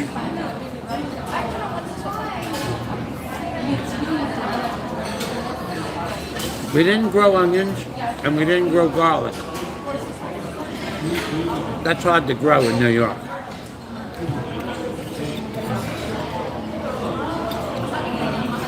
And we didn't grow potatoes. We really didn't have the room for potatoes and all that other stuff.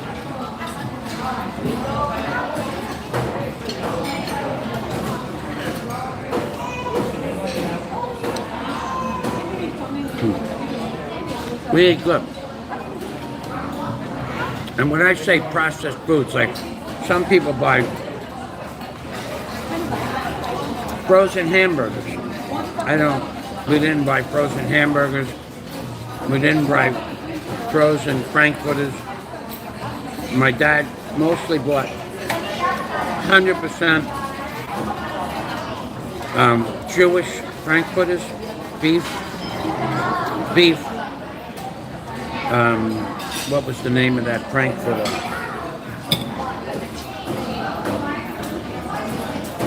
There was a really good frankfurter. We didn't eat Oscar Mayer hamburger, like that garbage. That Oscar Mayer cold cuts, we didn't eat anything like that. All our cold cuts were from all Boar's Head brand.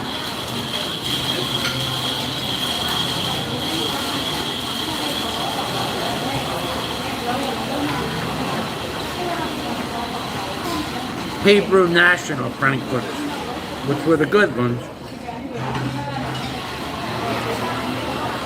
We didn't buy pickles in a jar. We didn't buy Italian grating cheese in a bottle. The Canarsie market was all Italian and Jewish. And when we went to the market, we would buy 10 pounds of locatelli cheese, have the guy cut it up into like 1 pound pieces and wrap it really tight in saran wrap. And that would last almost a year, 10 pounds of cheese. And then when we took it out, they cut a piece of it off, and we had a regular cheese grater that turned it into like a fine, and we only grated enough cheese for the meal. We didn't grate it and put it in a container because it loses the flavor. And also, pickles, we didn't buy pickles in a jar. We went to Mr. Pickles in the Canarsie market and bought 5 gallon buckets of pickles. Now naturally we didn't eat all of that. We would give some of it to one of our relatives, and then, you know, we weren't going to eat 5 gallons of pickles, but we would keep most of it. We had 1 gallon jars. We put a couple of gallons and we give a couple of gallons away.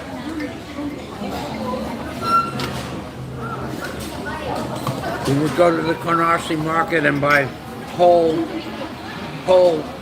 liverwurst, 5 pound pieces of liverwurst, whole boar's head hams, and we had a meat slice, entire salamis, Genoa salami, imported Genoa salami, not, you know, the good stuff, imported pepperoni with the real peppercorns in it. We would buy all our vegetables, all our foods were fresh or imported. Very rarely did we would never buy like Oscar Mayer bologna or Oscar Mayer frankfurters. It would be unheard of.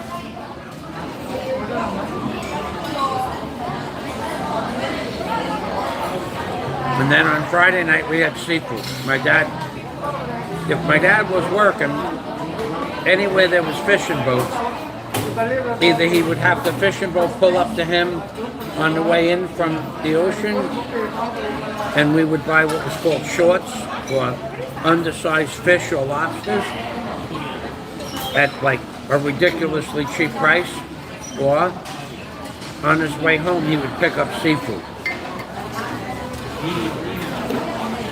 on Friday night. And look at the size of this bell pepper. Look at the size of that bell pepper in the soup. That's unheard of. It's very expensive, this product. And it still tastes like bell pepper. The Prawn Farm has a really good price for a really good product.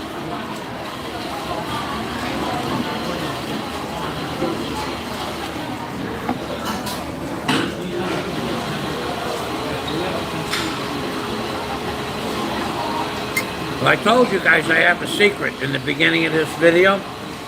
I'm going to share it with Louis Pagan Pounce, Scott Del Fuego,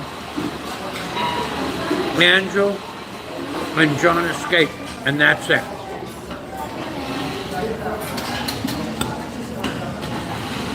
And when you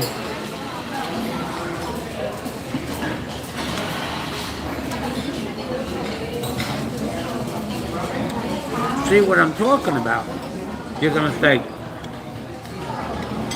how could he keep that a secret? I'm good at keeping secrets. Although I just told you I have a secret. Then we'll know. Only one of those straight people would be able to tell anybody else the secret. No straight people, I doubt very much would.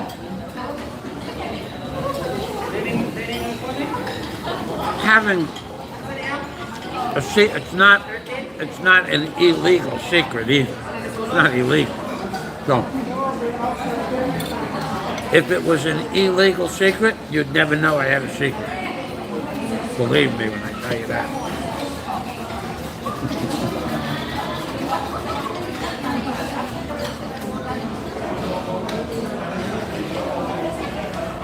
It's totally legal, actually. I never thought about that aspect of it. It's illegal. It's a legal thing, not illegal. A legal secret.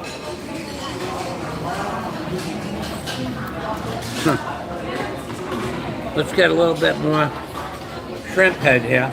I feel like my brain is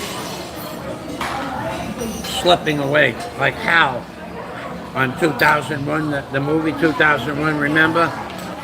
When Hal started singing Daisy, Daisy, and his brain was slipping away.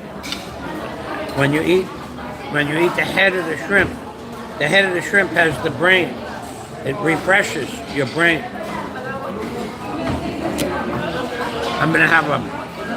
It's gonna make me smarter.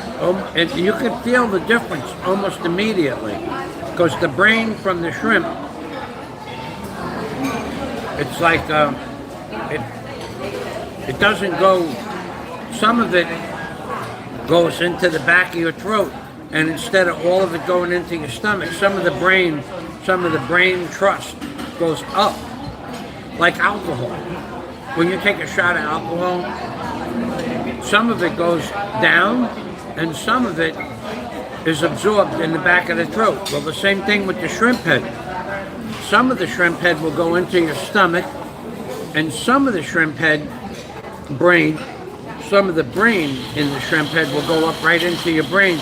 Makes you smarter almost instantly.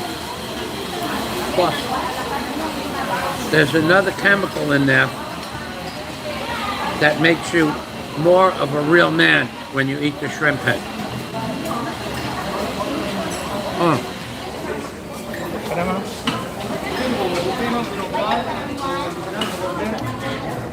I feel my manhood expanding already.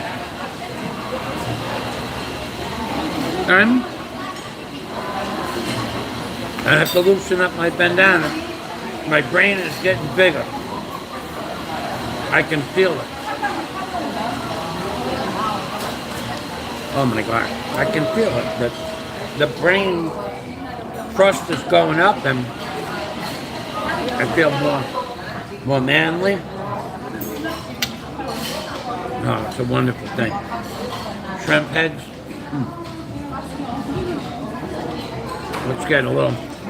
Let's clean out the bowels a little bit.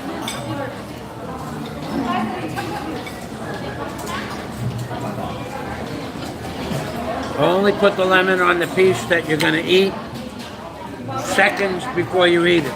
That's the way to flavor it is the best. Ready?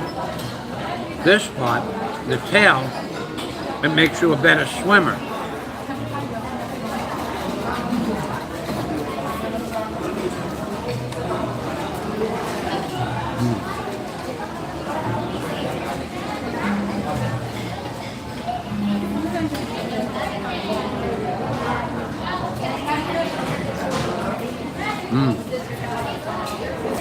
I feel like going in the ocean now.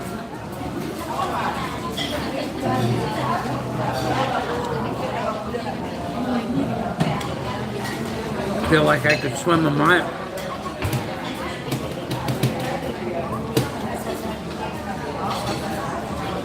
Jollibee. Thank you.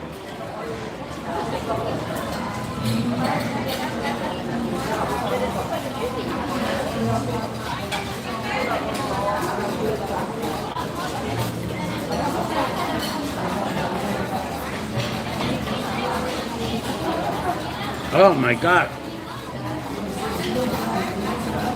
Thank you, Jollibee. Salamat. Thank you very much. I didn't see that because I wasn't looking. Now, EJ brings up a point, but it's a bad point, EJ. It's a bad point. I disagree with you. You're entitled to this opinion, and it's almost a valid opinion, except that these people are trained to do business, or no training to do business. They go into business with no training how to do proper business. If they knew how to do proper business, EJ boy, their business would increase tenfold, but they don't. That's the problem. We expect them to do proper business, but they don't. They have no rules here. There's no sanctions against a guy telling you $8,000 and coming and charging you 3 times that amount of money. There's no Better Business Bureau. There's nobody who's going to back you up on it. That's bad business.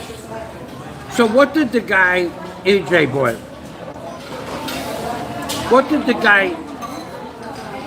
guy gain by telling me 8,000, 10,000, 15,000, 20 or 25,000? What did he gain? He gained nothing. Because the guy's a fool. He doesn't know how to do business. I would have gave him 10,000 pesos without a question. That's what it worth. That's $200, EJ, to bring a little piece of equipment 10 miles. That's $200. That's 200 hours of labor for a Filipino. But of course they have a truck. But that's $200 to go like this. EJ, first of all, you know nothing about heavy equipment. Okay? And I don't care if you say you do, because you don't. Heavy equipment is worth X amount of pesos, period, and no more. But no less. Okay? $200 for a boom truck to pick it up, put it on the truck, takes about, the machine has lifting rings on it, so it's not, you don't need chains, you don't need slings, you don't need a forklift. Take about, to get it on the truck and strapped down, 12 minutes. Tops. To bring it to my house, 45 minutes. To take it off, 12 minutes. To go back, 45 minutes. So we're looking at 2 hours. That's $100 an hour for a truck in the Philippines. That's reasonable. That should be what it would cost. So don't defend them because they have to try to rape you every time they do a job with you. It wasn't, that's bad business. You don't have somebody that answers the phone. That's bad business that doesn't know what the price is. Or he answers the phone, he doesn't know what the price is, and then he says, hold on, I'll get the boss. And the boss gives you one price. But the boss didn't give me a price either. EJ, don't defend the people in the Philippines for doing bad business. Don't do that. Don't do it to me. Go do it to somebody else. Really, go to another channel and you want to defend people that are doing bad business here. That's bad business. 8,000 pesos or 10,000 pesos. 10,000, and I figured I was going to pay 10,000 to get it there. Then, but I need an exact price. Could be 15,000 estimate. 8,000 or 10,000 estimate, then 10,000 or 15,000 estimate. Put the boss on the phone. It went from 15,000 to 20,000 or 25,000 estimate. Where does it stop, EJ? Where does it stop? It doesn't stop. It stops when they bring the truck down and the guy is telling you 30,000 pesos for something that should only cost 8,000 or 9,000 pesos, and then there's a problem. That's bad business. What did he gain from that? At 10,000 pesos, he could have put that item on the truck. He could have paid his driver. You know what the drivers make here to drive a truck? 75 pesos an hour. He would have paid his driver 150 pesos For 20 kilometers, he would have used 3 gallons of fuel at 200 pesos a gallon. He would have used 600 pesos in fuel. That's $12. He would have paid his driver another $4. That's $16. For wear and tear on the truck, another 20 bucks. That's 36 bucks. For the truck, the fuel, the man, and wear and tear on the truck. Don't tell me nothing. Don't ever try to explain anything about heavy equipment and what it should cost to move a piece of heavy equipment. Not to me, don't do it. Don't justify the ignorance of the people in the Philippines giving out prices between $8,000 and $25,000. That's 3 times the price. $25,000 is $500. We started out at $160, and it was an estimate. Do not come on my channel and talk to me about what things should be when it comes to heavy equipment, or moving heavy equipment, or working with heavy equipment, or how to pick heavy equipment up, or how to transport heavy equipment. Don't do that.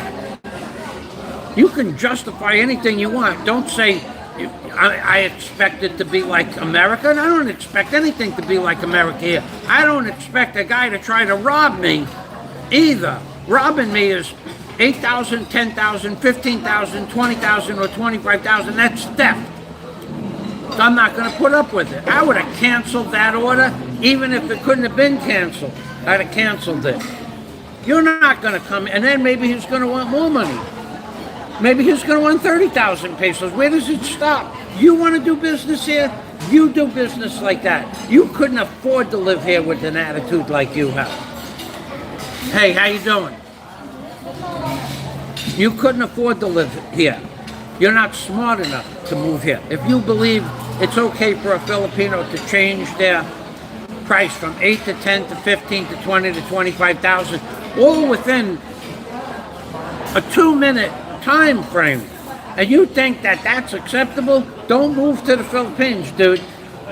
Don't move, because you have no clue what it's like living here. It's like that for everything.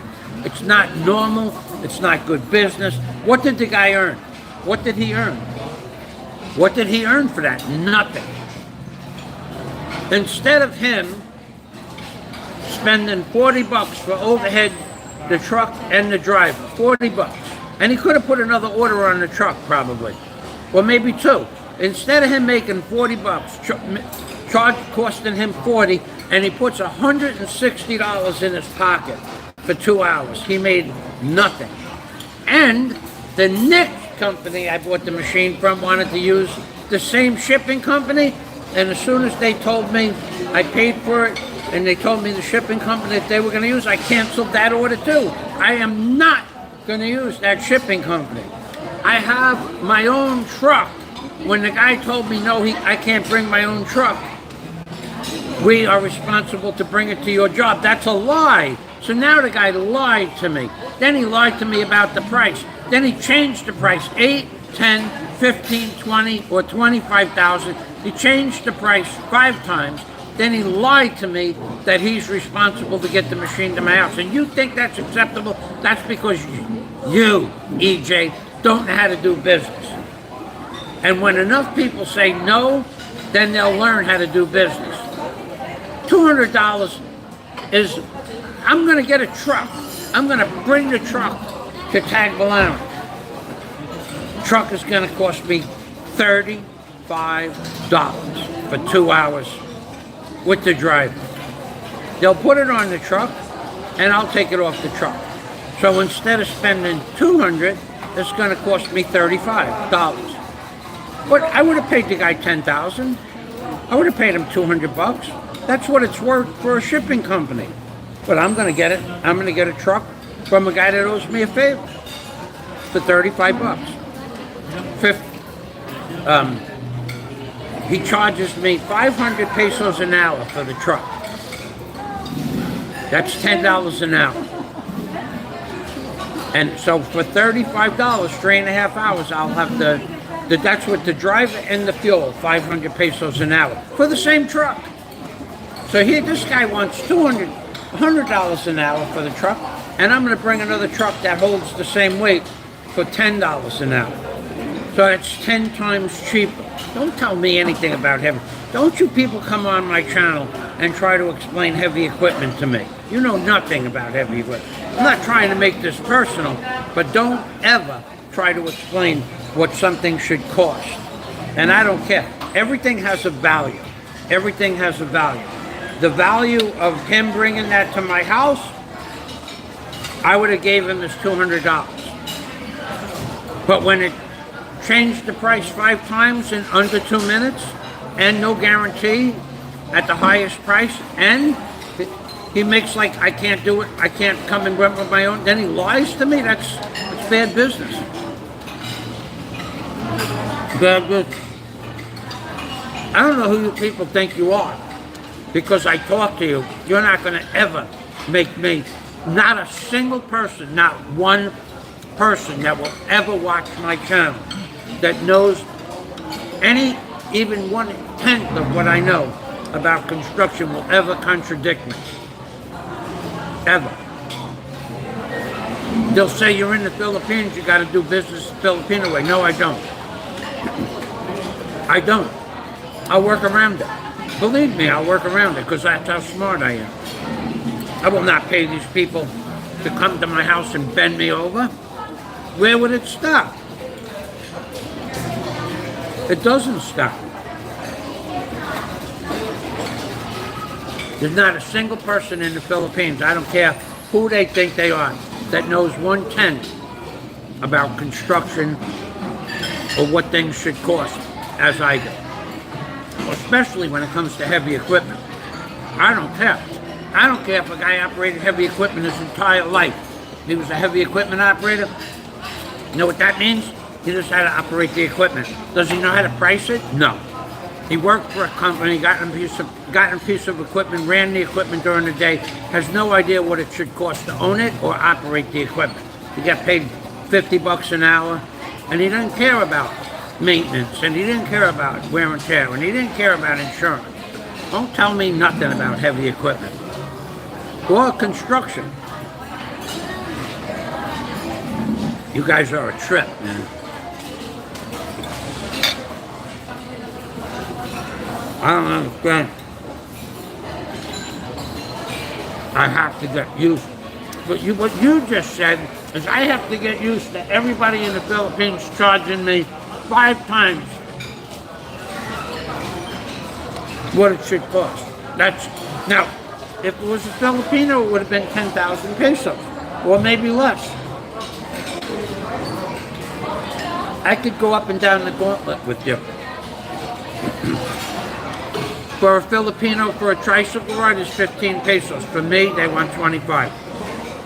That's 40% more, by the way. And you think that's normal? I tell them, no, I'll walk. And they say, okay, walk. Or they go, okay, 15. But I don't give them 25, unless I'm in a hurry. You're a trip, dude. Thought you knew me better than that. Telling me how to do pricing on heavy equipment. You're a trip. Jollibee. Frozen beef is a sin. Like that other guy buying frozen Jenny or turkey burgers or frozen burritos. Yeah, we never had that stuff. We didn't eat frozen anything. Hebrew National, good dogs. I don't eat too much hot dogs anymore. Yeah, but Hebrew National was the best. Boar's Head or Italian mozzarella, provolone. Provolone, Italian imported provolone. Well, we got that at the market. I don't know. Boar's Head meat, but provolone.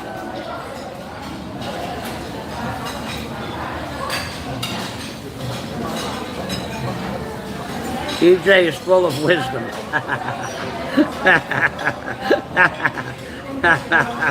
Well, the truth hurts. Okay, EJ.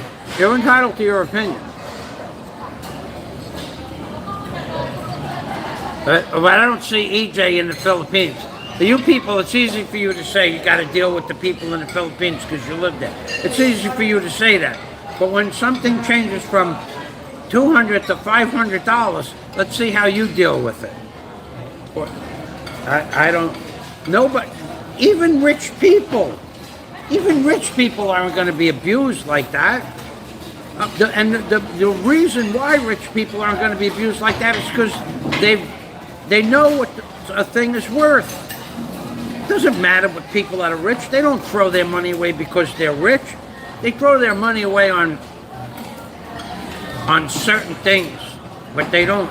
But if they know the value of something, they're not going to pay double or triple because some guy with no education is going to rape them over the coals. It ain't going to happen, dude. You don't know anything about heavy equipment. You don't know anything about moving equipment. And owning a truck is the heavy equipment part, and moving heavy equipment is picking up. This thing has 2 eye bolts on it. You don't have to sling it. You don't have to chain it. You don't have to balance it. You don't have to pick it up with a forklift. It's got 2 eye bolts on it. You just put a spreader bar on there, a chain with a double hook on it, and pick it up. Nothing to do. There's no work here. I'm gonna get a little bit smarter, and EJ, when I get smarter, it's gonna make you look less smarter. The unfortunate truth. The more fish heads that I eat, the smarter I get. The less intelligent you people seem to be. Sometimes. I better get more juice.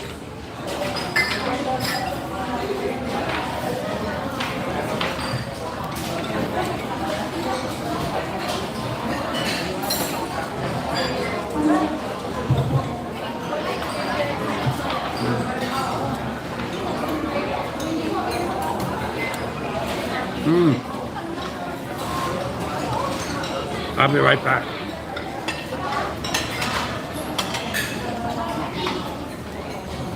I could.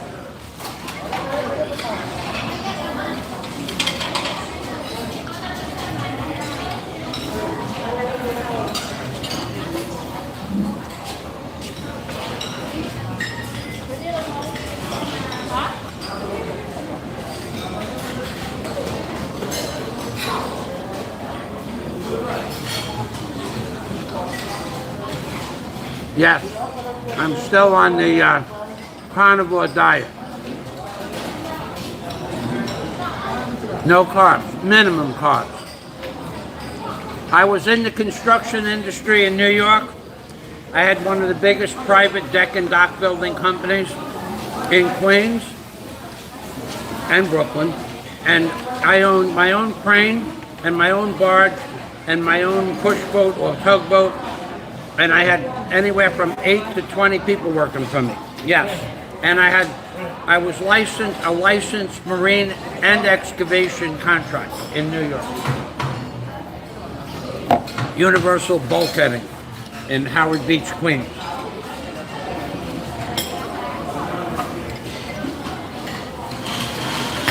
Custom decks and docks by Zolar Craft in Howard Beach, Queens.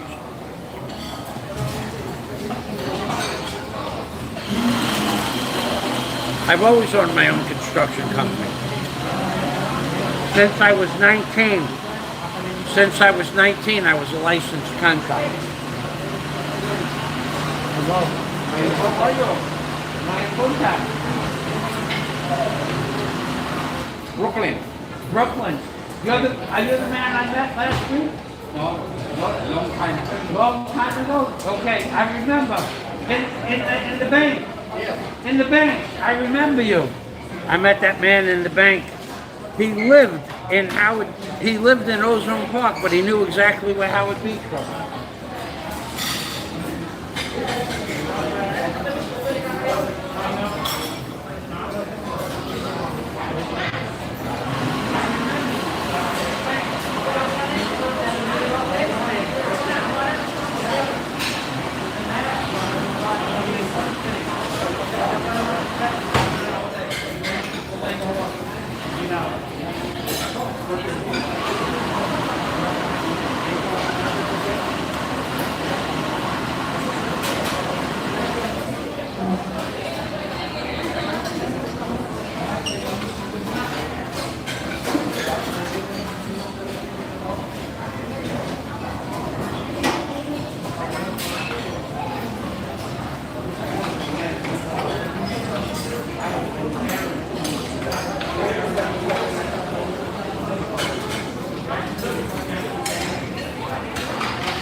I met that man in the bank.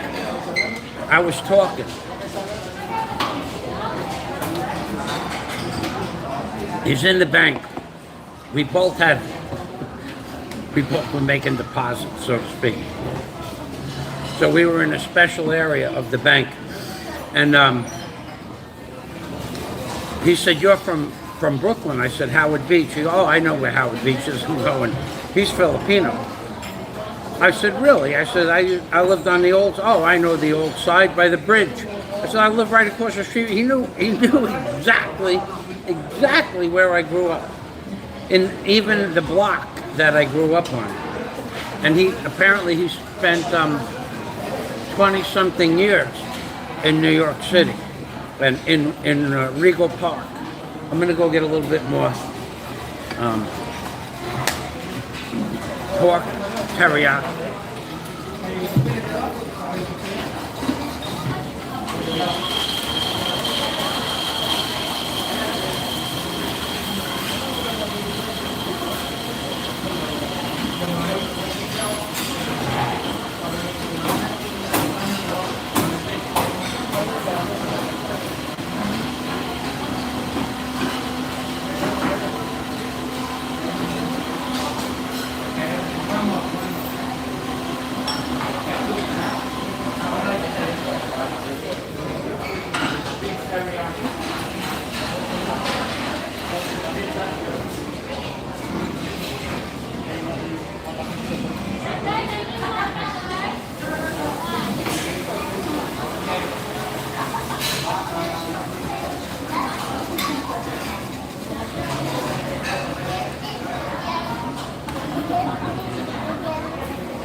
So him and I, we talked in the bank because we had to have,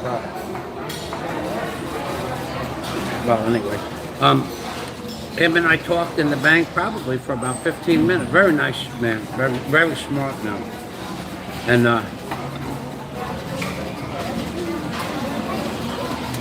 he knew where I lived. He knew where I grew up. He even knew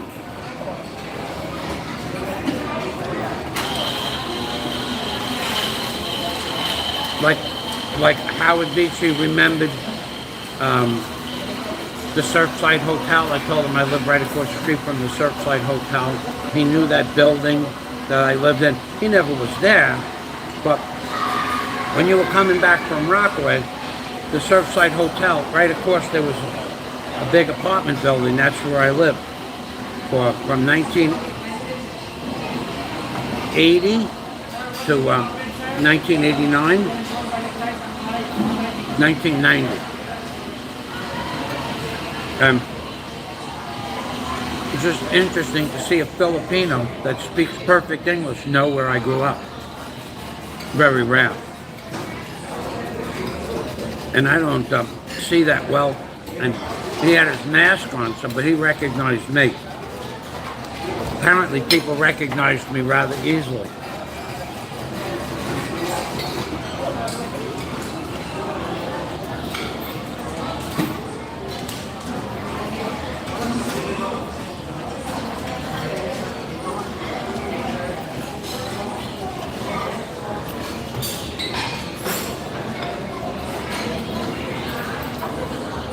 Jolly B. Ashko, Mike can do it all. Don't ever question his wisdom and skills. He would destroy almost anybody. It's not like, I'm not like a regular guy that had a job when I was 20 years old. I went to work for a contracting company or something like that. My uncle was excellent. Kitchens and bathroom installations. I've been working for my uncle since I was 6 years old. Even if I was just pulling nails out or handing him a tool on the weekends after school or in the summer. My dad was a tugboat captain. I learned how to operate tugboats when I was 8 years old. I got to operate tugboats when I was 8 years old. My other uncle was an oiler on a crane. Took me and sat me in cranes, and I watched the crane operators inside the cab of the crane when I was 7 or 8 years old.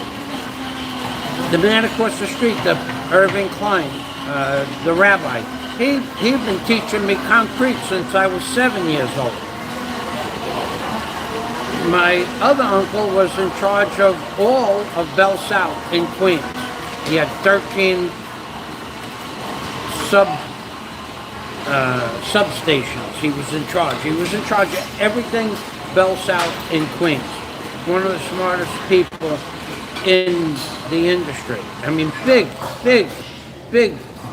job. Like nobody did anything that was highly technical without going through his purview. Okay? My other uncle was, let's see, my other uncle owned a dress shop. And I didn't know how to use sewing machines, but I saw how things work. But I've always been in like the business world. Ever since I was a little kid, my neighbor, Irving, showed me concrete and carpentry. My uncle showed me electric, plumbing. By the time I was 17 years old, I was a better plumber and a better electrician than most electricians and plumbers. Okay? And I've been doing this stuff. And as far as heavy equipment, I was 25 years old. I owned 2 cranes. No, 25 I owned a crane. And by the time I was 28, I owned a barge, a crane on the ocean, a crane on land, a bobcat, and a backhoe. By the time I was 28. All my equipment, I didn't rent it, I bought it. And then I maintained it and serviced it. I'm not like somebody that got a job working as a crane operator. There are guys that can operate cranes as good as me, but they can't fix it. And they can't fix the motor. And they couldn't take the tracks off of a track hoe. Or they can't rebuild an airplane engine. I can. I'll never underestimate. You think because I live in an old wooden house, a shack that you call it, that I'm not 10 times smarter than 90% of the people in the world when it comes to this stuff? Don't underestimate me, and if you think you want to underestimate me, I will wager you $10,000 that I'm smarter than anybody in the Philippines when it comes to construction knowledge and how to repair stuff and do stuff. You think I'm kidding? I'm not kidding. We'll go through a whole gauntlet of stuff. Electric, plumbing, welding, sweating, copper tubing, how to repair something, make something. I don't care what it is, carpentry, it don't matter. In general, on the gauntlet, I'm 10 times smarter than anybody you'll ever meet in your life. And I'm not embarrassed to say it because I can prove it.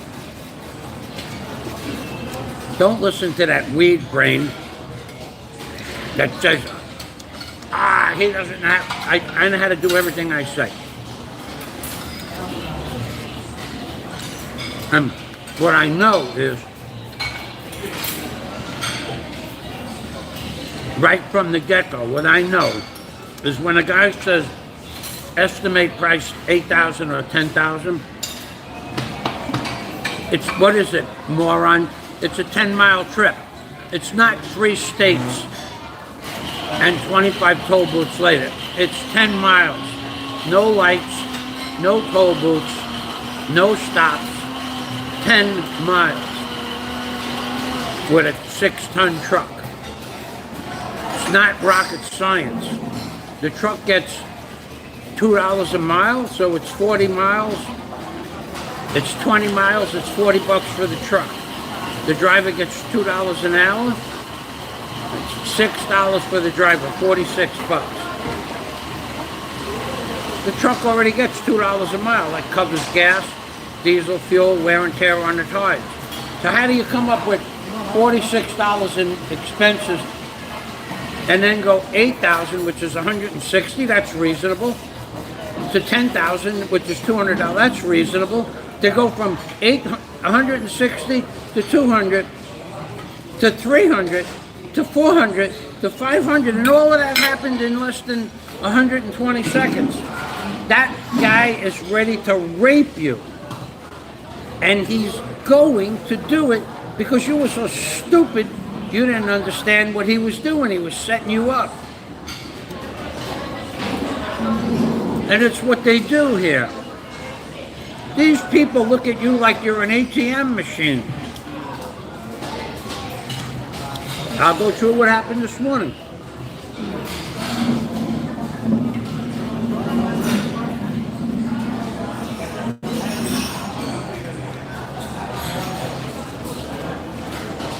I wanted to get a tricycle.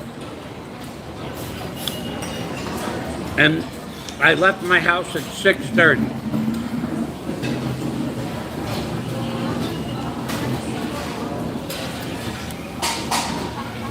There was nothing going up and down my block. They don't normally go up and down my block. I got to the main road, and there was nothing. I started walking. I walked. Now it's 2.5, 3 kilometers to where the jeepney is. I started walking. No tricycle, no motorcycle, no hobble, no tricycle. Finally, I see a guy up the road coming towards me, and I flag him down. I flagged him down. He saw me, and he pulled right up next to me, and there was a woman that walked out of her house right across the street from where I was. I was here. He was stopping to put me or give me a price for the motorcycle. The woman walked out of her house and she yelled at him, and he slowed down by me, looked at me, and then made a left-hand turn and went straight across the street, directly across the street, picked up the woman. Because Filipinos will service a Filipino before they'll service an American. I was in no hurry. I had plenty of time. By the time I got a tricycle, I was more than halfway where I'm going. So now I'm 1.5 kilometers away. That's a 15 peso ride. The first tricycle that I saw in that area told me 30 pesos. 30 pesos. It's only 1.5 kilometers. Sir, it's 30 pesos. So I said, I'll walk. Okay, sir. And he left. So, to a Filipino it would have been 15 pesos. That's their minimum ride for a kilometer, 1.5 kilometers. So already he was charging me double. And I'm not gonna put up with that. I don't care. I'm not in any hurry. I'll walk.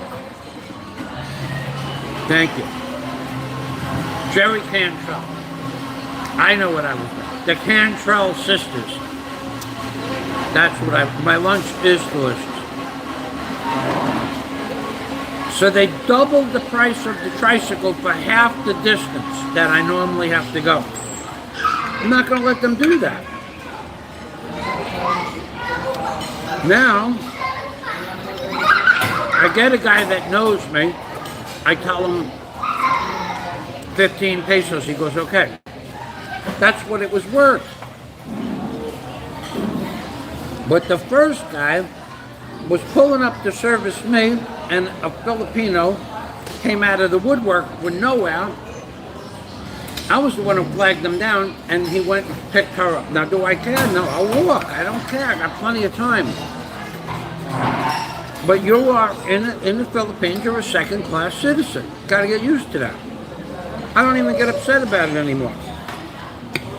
But now,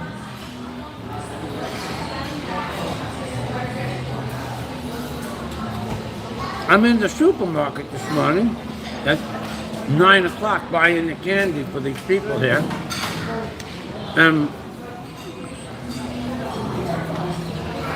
I'm on one.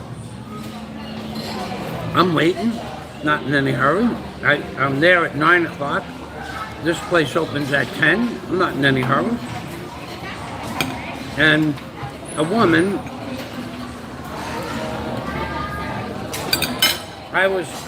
leaning down like this on the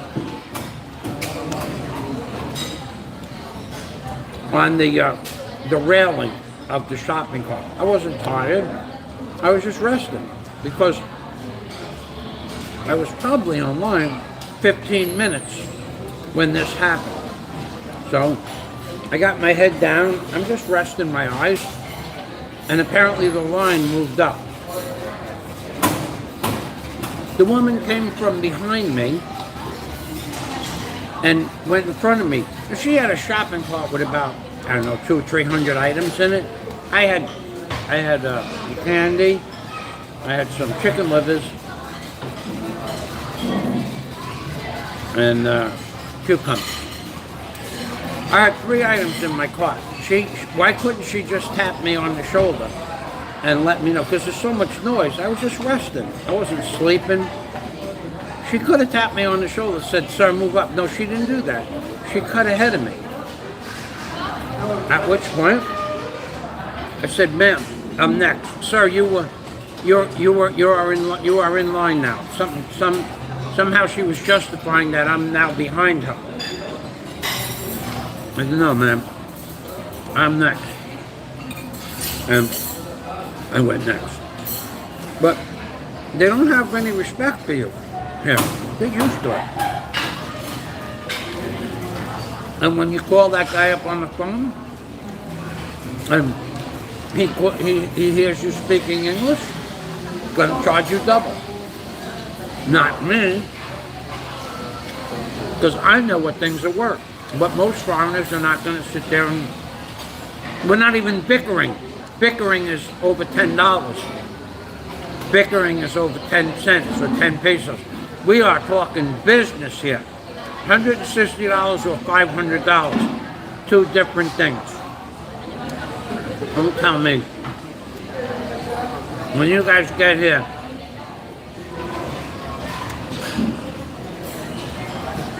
I call that the long nose tax. Okay? They will rape you if they can get away with it. That's why you hear foreigners all the time saying, don't try to do business here, let your girlfriend do business for you or your wife. And that is true. Sometimes,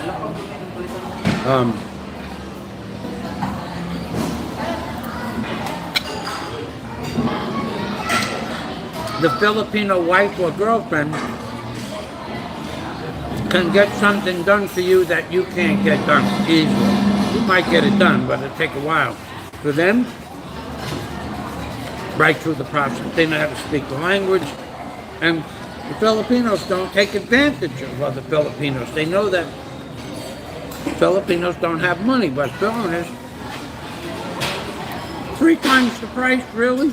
How long do you think that your existence in this world would last if you were paying 3 times the price for everything? 3 times the rent, 3 times the electric, 3 times the globe internet.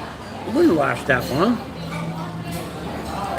Don't come on here thinking that you know what it's like living in the Philippines till you live here. And what I'm telling you is exactly true. People are not coming to the Philippines without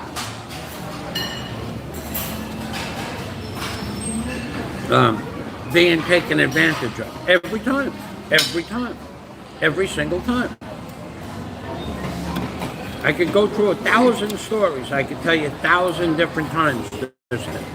It happens almost every time you're doing business in the Philippines. That's just the way it is.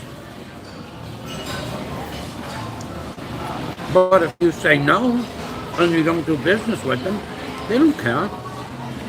They're not going to lower the price. They just won't do business with you. So how does that benefit them? The guy with the truck, he could have made $160 US profit in 3 hours. And instead, he tried to screw me for 500 and he made nothing. Is that good business? Not good business.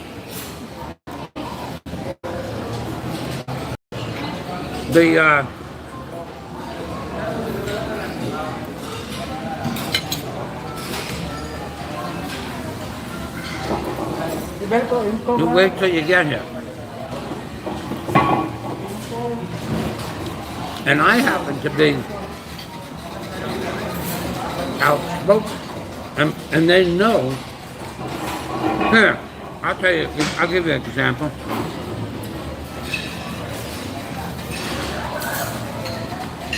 I wanted another set of plants because it's getting close to where I'll be putting in the foundation. I don't need the other set. I have a set. But I wanted a second set.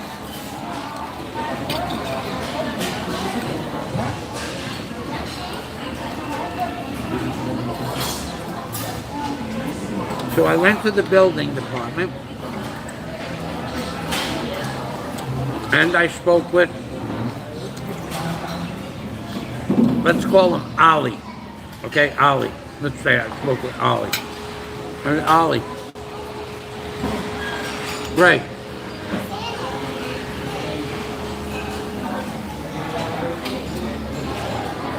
I said to Ollie, I want another set of plants. Yes, sir. Going back into February. What's that, 8 months ago? I'll look. I gave him the permit number. Went back a few months later and said, Ollie, did you get me the plans? No, sir. We moved our plans, our paperwork, to another building. Well, oh man, what does that have to do with anything? What does that have to do with anything? I asked you to give me another set of plans. I'll pay for them. What does it, you moved it to another building, have to do with anything at all? When I asked them, the plans were in that building. All he had to do was just go downstairs, open up some boxes, and get me another set of plans. And then copy them. But he didn't do it. So, now, the plans are in another building. So I went back in September, and I said, Ollie, I need to have another set of plans, please. Yes, sir. Can we go get them now? Me and you, we go to the other building. Nobody's in the office. There's no construction going on in Panglao. There's no construction going on in Bohol. Nobody's in the office. He's not doing anything. There's 3 other people in the office doing nothing at all. Let's go, me and you, we'll go get the plans. No, sir, I cannot go now. They have some nonsense. Let me tell you what he wants. He wants me to pay him to go do his job. I'm not going to do it. I won't do it.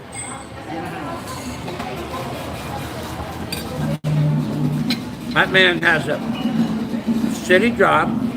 He gets dental. He gets medical. He gets his own car. He gets a gas account. He gets a salary. He gets his uniforms are paid for. He works in an air-conditioned office. No pressure. And he wants me to pay him to do his job. And he to get you plans. That's his job. He's in charge of the plans. So he wants money. No, it ain't gonna happen. What I will do is when the big guy is in the office, the guy that's in charge of everything, who's my friend, I'll go in there and say, hey, I need another set of plans. Okay. Tell Ollie. Already told Ollie. And he'll walk outside his office. He'll open up the door and he'll say, Ollie, get Fazio another set of plans. Why? Because they like me. But I never met Ollie before. He's in charge of the plans. He doesn't know me. But the big guy likes me. Why? I don't know why. I have no idea. All I know is all the engineers, all the architects, and all the big shots in the building department, in everywhere, they all like me. So, will Ollie get me the plans? He will. When the boss tells him to, he'll go get them. He'll walk away behind his desk, and maybe he'll ask me to come with him, maybe not. Now, he took down my plan permit number.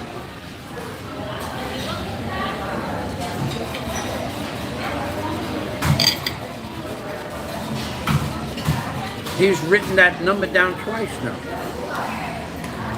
and never brought back a set of plans. The big boss will tell him, get him a set of plans.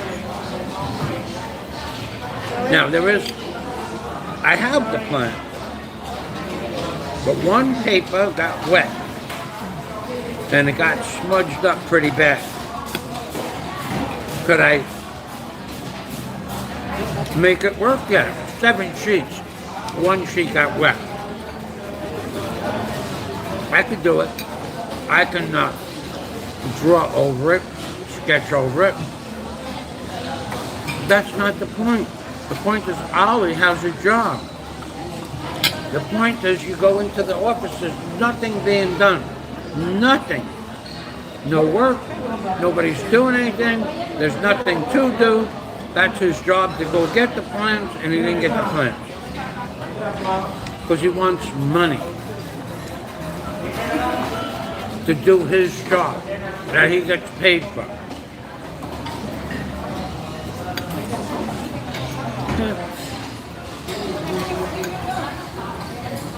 Nice work if you could get it, but I won't give him any money.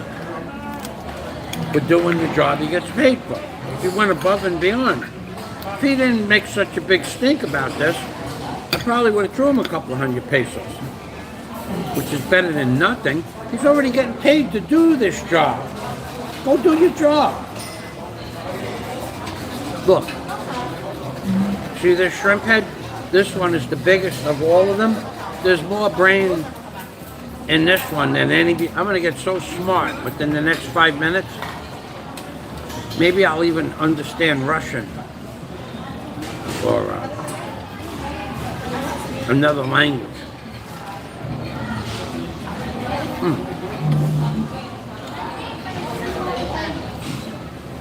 I feel manly already.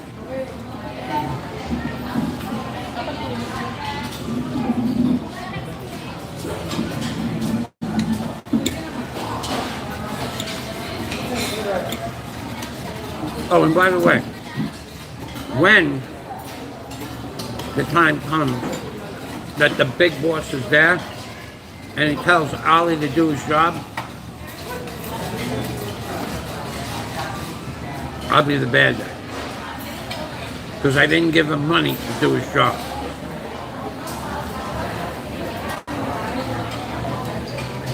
And you can get in trouble to give them money. You're not allowed to give them money. That's the rules. But if you give it to them and no one notices, it's okay. Now the big boss, you couldn't give the big boss money no matter. You can't even take the big boss out for lunch because they got a great job and they're not going to blow the job on something. Not like the big boss owes me a favor or anything like that. You can't give the big boss. Now, what they will take, when I used to go into the building department all the time, when I was getting the plans, when Daisy was here, I would buy like 30 pieces of tan. That covers everybody, 1 or 2 pieces. And that makes them happy. But no money, ever, and nothing direct to any one person. 30 pieces of tan would be in 3 bags, 10 pieces per bag. One went into the main office with the engineers and the architects.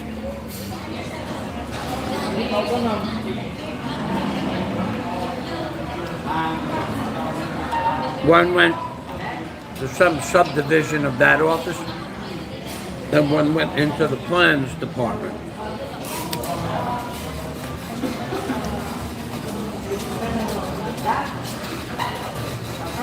Now when they come to the job,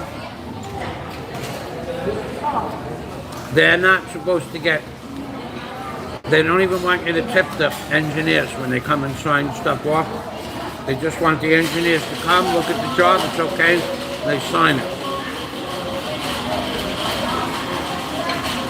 They don't want you to give the engineers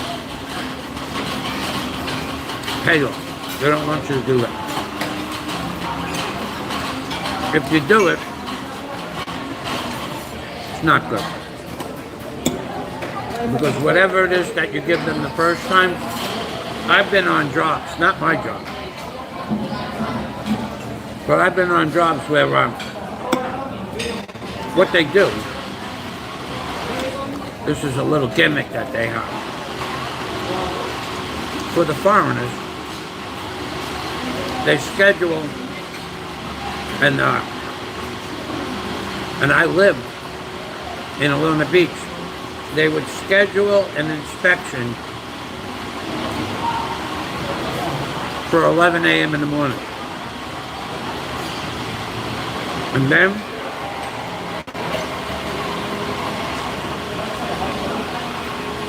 for the German guy, the first guy I lived in Luna Beach, the German guy, they would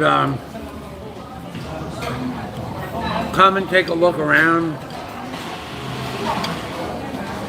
And the German guy, he didn't like giving the money either, but he had to, because he was doing so much. His building was too close to the property line.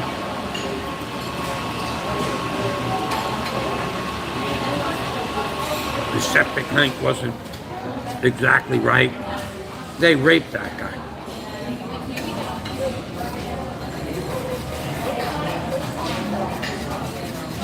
Every time they went there.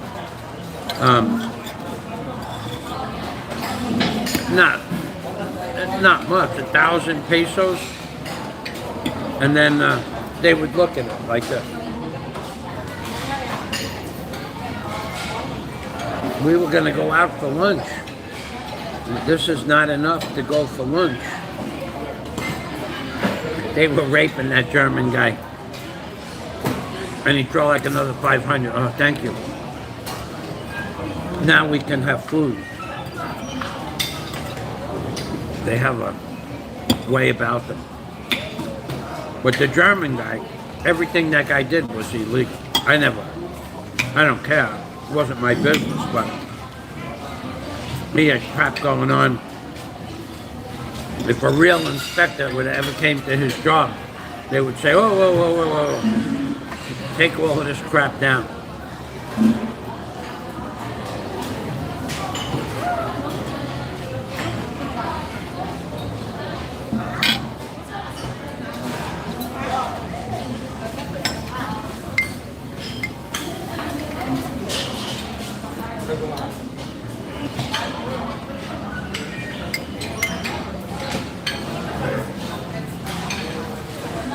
That guy was a trip, man. He would,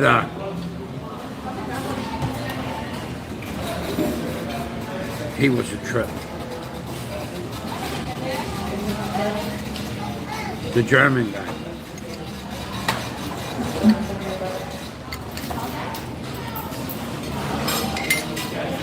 He paid dearly for doing everything but he made a fortune on renting, so he didn't matter. I haven't thought about that guy in years. About that job. Yeah, they would stand there and they would look at the 1,000 pesos worth.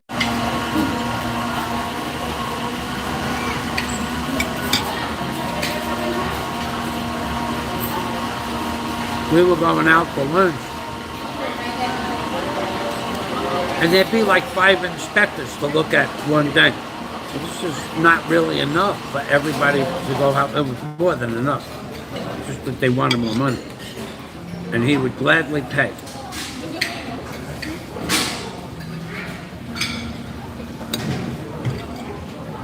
Okay, I'm done eating now.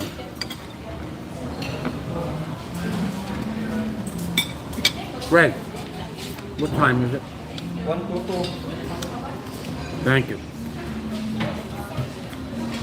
Right on time. That's what time I normally stop eating, around 20 after 1. I got this down to a science.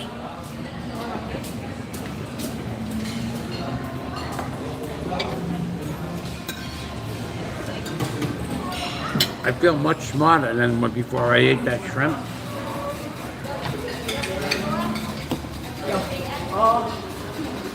It's the shrimp head brain. Makes you very smart, very fast. In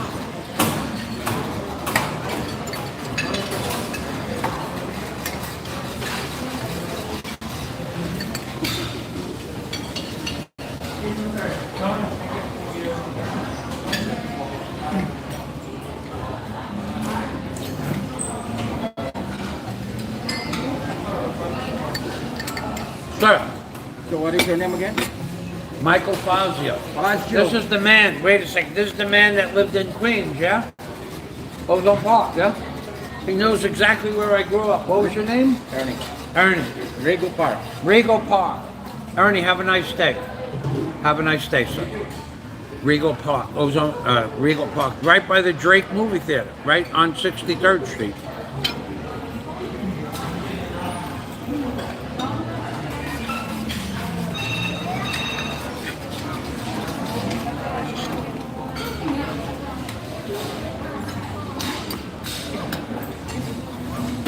Yeah, him and I talked probably 20 minutes or so. So funny. I haven't met anybody from New York here. And then I meet a guy that grew up in Regal Park or lived in Regal Park for 20 years and knew exactly where I grew up, knew the bridge I fished off of as a child, knew the back streets, knew Charles Park, because that was the nicest park to go to. Right where I lived, Charles Park. Right on the water. Right across, you see the trains going right by, in back of the park, the airplanes going overhead. That was the nicest park in Queens.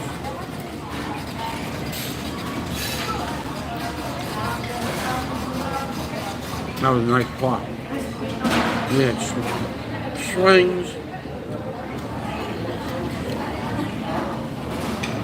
teeter-totters, children's swings, bigger swings for adults, sandbox. No one went to sandbox because the cats went to sandbox. We had a sprinkler in the summer there, 3 tennis courts, 3 baseball fields, 3 regulation baseball fields.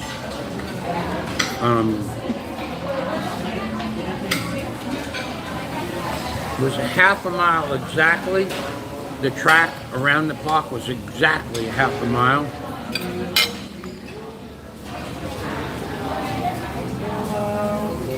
And that was asphalt. There was bocce ball courts, 1 bocce ball court, and then there was an equipment room in the park where you could borrow like a volleyball or a soccer ball. You had to sign for it. Tennis courts were free. Tennis courts were 100% free. 3 tennis courts were free to use, all you wanted. That's where Vitas Gerulaitis learned how to play tennis, 2 blocks from my house. I didn't even know what tennis was when I was a kid. And I remember him walking down the block with a tennis racket. When I was like 5 or 6 years old, he was already playing tennis. And he had a tennis racket in his hand. I didn't know what that was.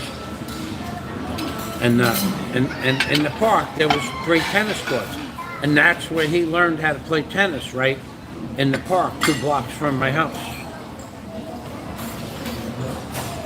Vitas And then, and plus we all grew up with him. Like, he was about 5 years older than us, but the older guys that were friends with him, that he went to school with, what he would do is when we were at the park, he had was a Lamborghini or a Ferrari. I'm not sure which one it was. And he would pull up to the park with his red Lamborghini or red Ferrari, and in the back of where you sit, he'd have beer and potato chips and pretzels and sometimes booze, and he would just he'd call somebody over to the car, and everybody would grab what he had in the back of the team. He's talking about hundreds of dollars of stuff even back then, and he would come up and sit with us and have a beer, because all of his friends, we all grew up as children together. Vitas Gerulaitis lived exactly 2,000 feet from my house on the same block, like 2,000 feet down the block. So, and I didn't date his sister, but I grew up with his sister, and we were all friends as children. So, it was interesting. I didn't know him. He was 4 years older than me, or 5 years older than me. But it was interesting when he used to roll up into the park with all of those goodies. He used to really treat us well, and it was a great place to grow up. And that was Charles Park. You could look it up on the map.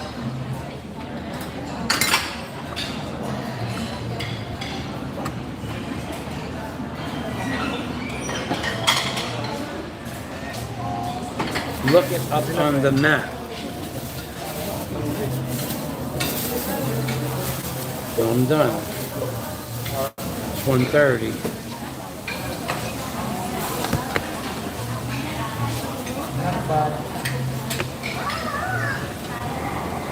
What am I going to do with all this crap? See, these things will sit in my house.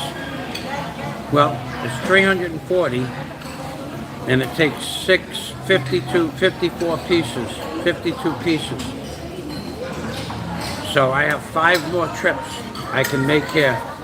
5 more, because I don't give them to the children anymore. That's over with. Giving candy to the children ain't gonna happen again. Ray.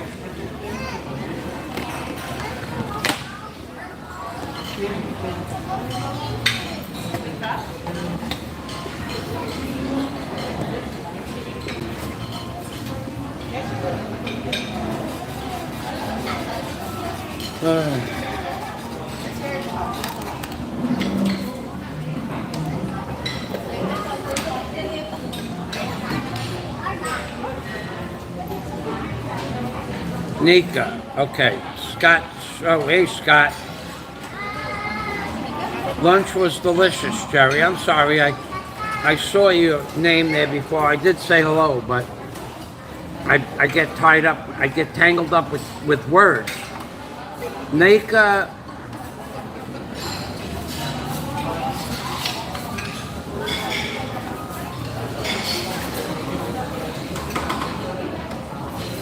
I don't know. I don't know anything about that. To be honest with you, when all of that stuff was happening with that girl Nika, I never knew anything about her or anything about her family. I never made mention of her ever that I can remember, because that was just something that I didn't know any real details about. And then when all of those different details came out, there were so many conflicting stories. I only really conversate. Migo, Ray, the bill, please. I only talk about stuff I know is true. And with Nika, there were so many conflicting stories. I didn't know her. I didn't want to know her. I didn't want to know anything about her. I wasn't interested in her. Wasn't interested in helping her save her life. I don't have that. What is the name of that complex that some people have? Wait, don't go away. Don't go away. 1, 2, 3, 4. Okay, well that's 4 there, and put this in the box. Show us how you put it in your pocket. Put it in your pocket. There's 4 there. You have the only one in there. Only one. Okay. And then this is for the bill. Thank you. I didn't really have anything to do with Nika. I don't know that I ever mentioned Nika even in a video, other than there was so much. Well, frickin', that was like a YouTube nightmare. Thank you. Right. Nika. I have, but that white knight shit, they call that the white knight, where save a damsel in distress. I have no wish, want, will, or desire to do that. Anybody that knows me, I don't, knows that I have a soft heart, but you cannot, when you look at realistically, you cannot save somebody like Nika. And then at the end of the day, if she did, somebody would, they made a fund or something for her. I remember that. And then she didn't spend the money on what it was supposed to be spent for, and then they tried to help her some more. Once somebody doesn't spend the money that they collect for something for what they originally planned, even with Warren, he bought me a computer and a cell phone. He paid for the cell phone. 74,000 pesos for the cell phone, 30,000 pesos for the computer, and that even left me money for some drives and thumb drives and stuff like that. But I used it for what he gave me the money for. And he gave me 2,500, and out of that I spent 74 and 30 is 110,000. I spent $2,200, and so that left me $300 extra. But I spent the money on what it was for, so I didn't have to hear that guy crying all the time. He didn't spend the money. He took the money. He didn't buy a computer. I would have really liked to have bought that Asus Pro Duo, but you couldn't get one. So I bought a piece of junk in the meantime, and it works. It works okay for me, for what I need it for. Bye-bye, amigo. Tell her I say goodbye. Bread.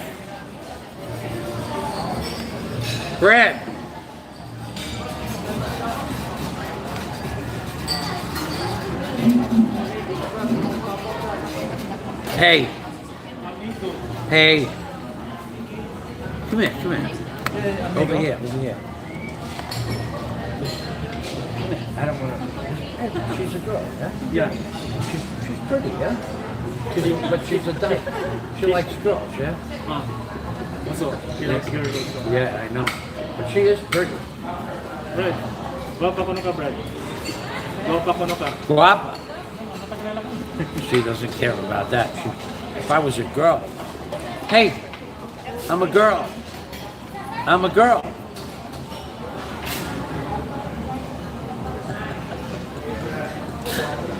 Really? She is cute. She's a lesbian. I told her I'm a girl. She's really pretty. She has an amazing facial features, but she dresses like a boy, which is okay for me. I know she's a girl.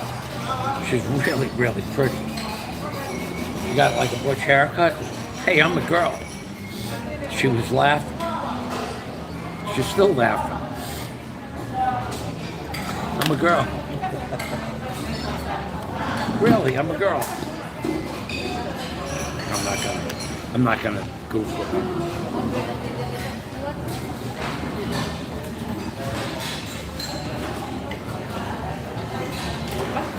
Alrighty. Guapo. Guapo. Guapo. So, yeah. Okay, I have to go to the... Gotta go to the bank.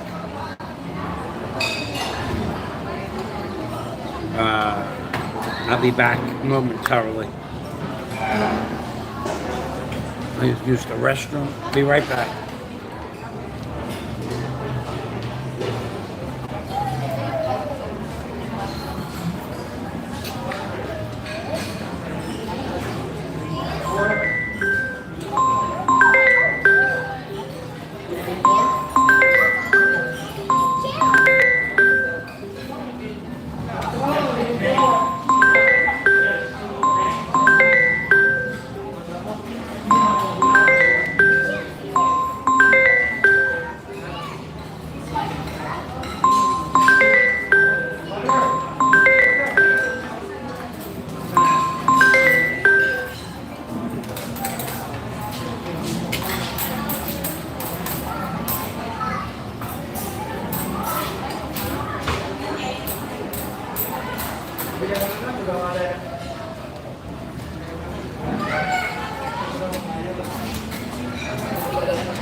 Ganun ka, guwapa, Brad.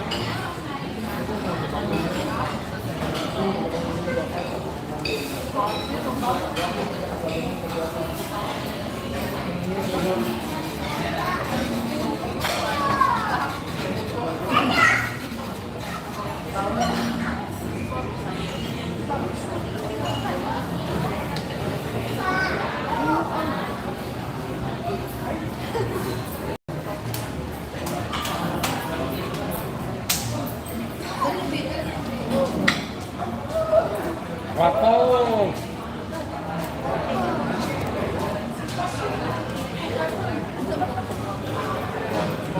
Guapo!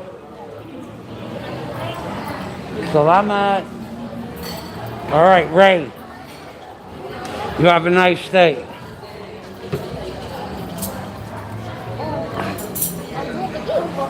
Brad, Brad!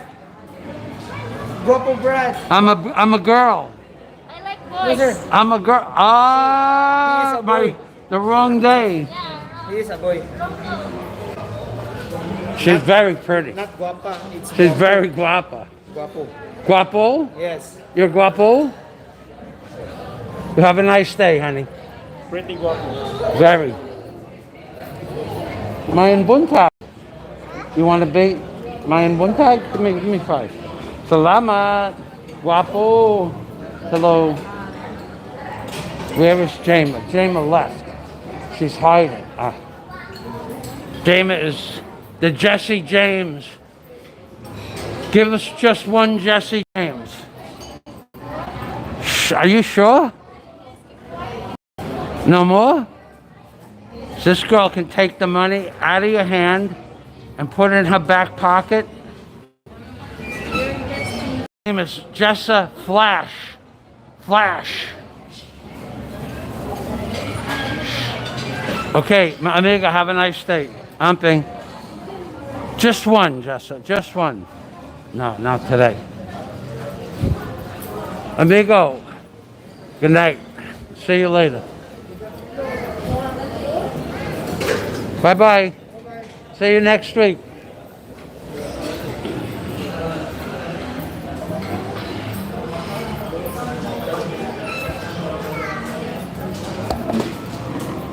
Oh, how can I do this?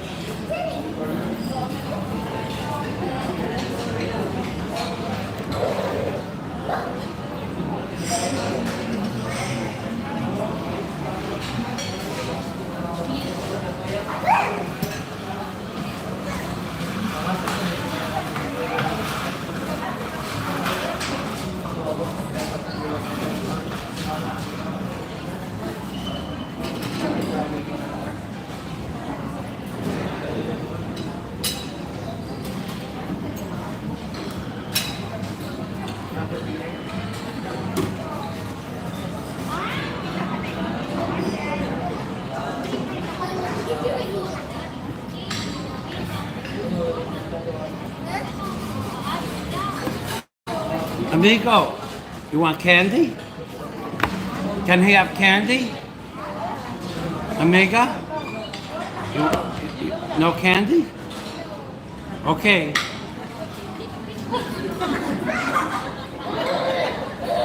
What about you? You want candy? No? Okay. Bye-bye.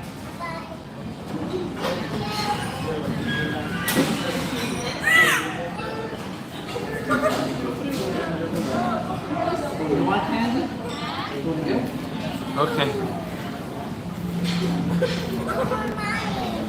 You can have? Yeah, he can.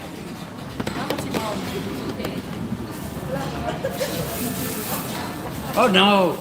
No, take the half. Many. Take. More. Have another. Have another. Here, take some more. Go ahead. One. Okay, that one. Yes. And then this one, another. And then one more. One more. Yes. No more? Okay. Amping.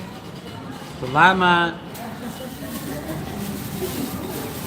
Yeah. You're welcome.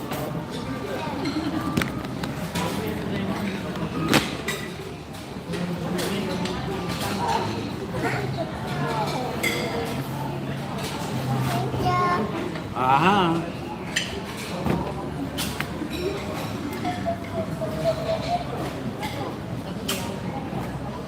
Okay, see you next week.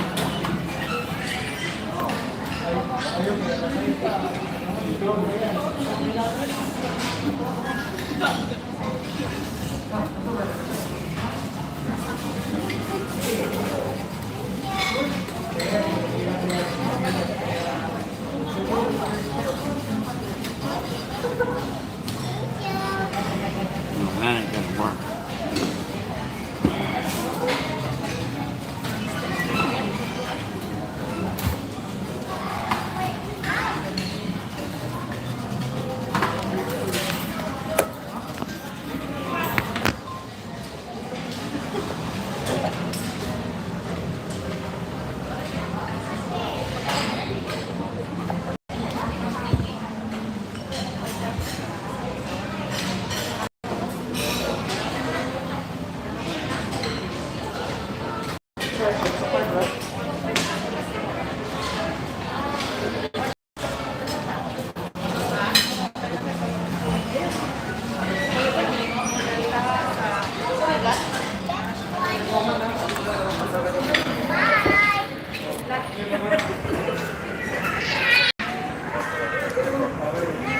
What the hell? Bye-bye. What happened there? Wait a second.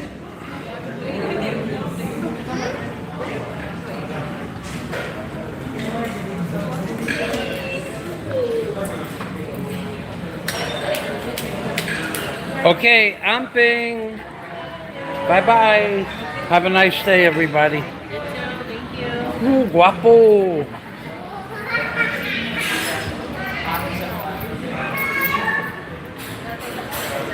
Bye-bye. Bye-bye. You want candy? Candy? Candy. What kind of candy? You want candy? Yes or no? Yes. Of course.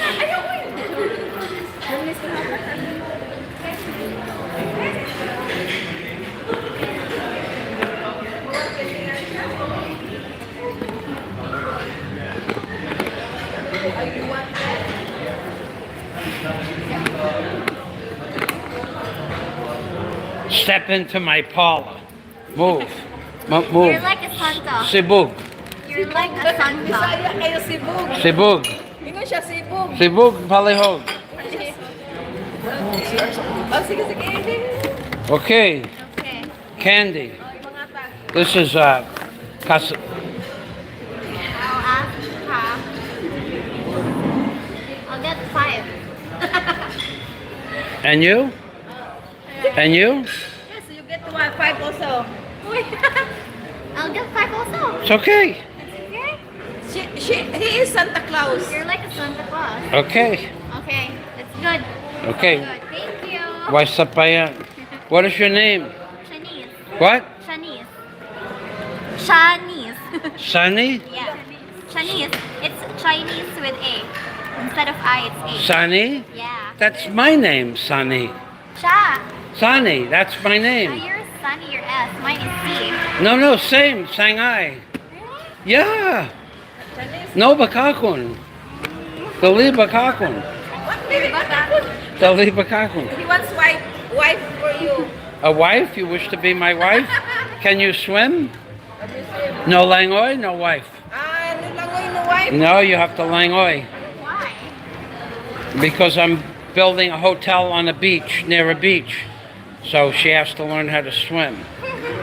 What about No, she will be the second wife. second wife? What are you like the I think you're are you like her manager? Not me. You're her manager? How many pesos? Give vlog na tanya. You are vlogging? Yeah? Oh my God. What is your name? Imelda. Imelda Marcos. You are Imelda Marcos? Yes, the second. The second, and what is your name? Shalaya. What? Shalaya. Shania? Shalaya. Salaya? Like as in liar? Salaya?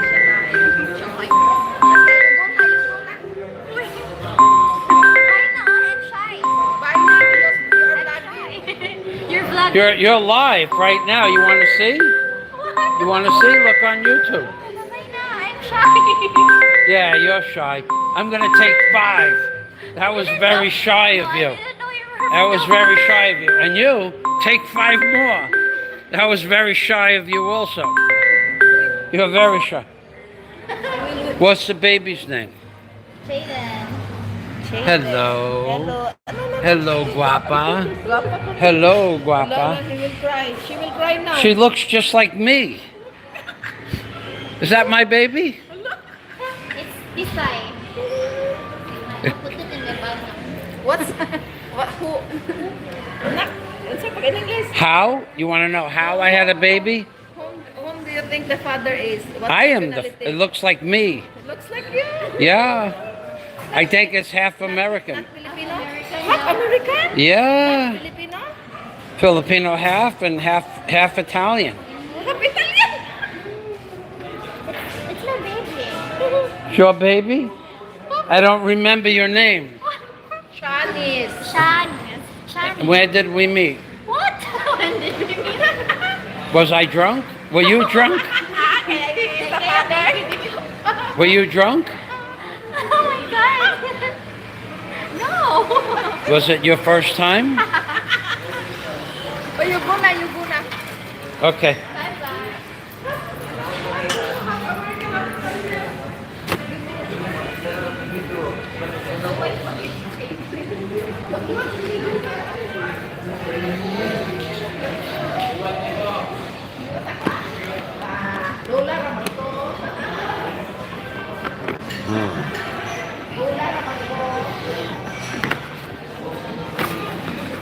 Yeah, you're very shy. Take 5. The baby not doesn't want candy. The baby wants candy? The baby wants candy? The baby wants You take dollar. candy from Sanai. This is hard to put in and out of the box. To my apo, Yeah, are you poor? she wakes up. You're, Because of your you're too voice poor very to hard. buy candy? Your voice so hard. Hey. Hello. Hello. Give dollar. Dollars? You want me to give dollars to the baby? 100? Is that enough? 100? Yes. Yes, yes. Look at her face. Okay. Mayan buntag. Amping. Bye-bye, guapa. Bye-bye. I don't remember you. I'm sorry. You go na, you go na. I gave you a baby. I gave her a baby and I don't remember. Woe is me. Okay, so this video is going to end like shortly because as soon as you walk another 20 feet. So we are at the prawn farm and this is the today's buffet. Somebody just called me up on the phone and I don't know who that was, nor do I care.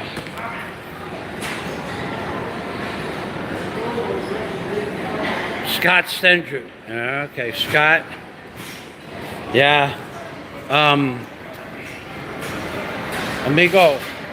See you next week. Salamat. Okay, so we're done here. My job here is done. This is Michael Fazio in the Philippines saying, I'm being permy. From the Philippines, baby. Remember, I am Mr. Congeniality. As you just noticed, the last 7 minutes of this live stream, that girl was shy. She only took 5 pieces of candy. And the other woman was shy. She only wanted 5 more. And then she only wanted dollars, $100 at the end. Go watch, go review the last 7 minutes. He wanted $100 as a pasalubong for Christmas. And that's the way it is here in the Philippines, baby. I'm being permy from Michael Fazio in the Philippines, baby. Bye-bye for now. I gotta go. I got a bank, and then dentist, and then I got a long ride home. Bye-bye for now. Thanks for stopping by. Louis Pagan Potts and Jolly Ashkill, thank you for the super chats. Jerry Cantrell, thank you for the super chat yesterday. I hope I made you guys laugh a little bit. Okay, Jolly B. Ashkill, thank you for the input with the tomatoes as well. I'll go look at the tomatoes. Now I got tomatoes on my mind. I got to go home and look at the tomatoes. All right, I got to go. I really do. I have a dentist appointment at 2 o'clock. That leaves me 22 minutes to get from here to the opposite side of the mall and then back upstairs. Great show, Mickey Mason. Thanks for stopping by. And let's see. Did you see how cute that girl Brett was? Oh God, she's pretty. Her name is Brent. She calls herself Brent or Brent? Brett or Brent? She's a lesbian. She's pretty. She wears her hair like in a DA haircut, but when you look at her facial features, like up close, she is absolutely stunning. She dresses down, you know, no makeup, not looking. She is stunningly pretty. You know, before I went on a diet, maybe I would have had a chance with her because I had huge chest. I could have just whipped them out and said, babe, I'm a girl. She would have believed me. Maybe I could still do that. It would be something I would be interested in, that's for sure. She's past what? I don't know if you saw her. Go back and take a look at her. How pretty she's a stunningly beautiful, absolutely gorgeous girl. Probably by far the prettiest girl in that entire business. And she's always friendly.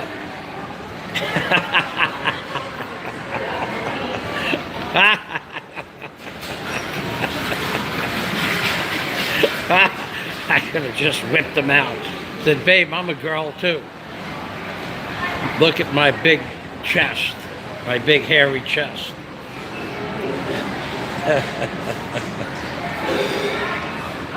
I bet you she's looking at me now from a distance. I wonder if I could zoom in on her. I bet you I could.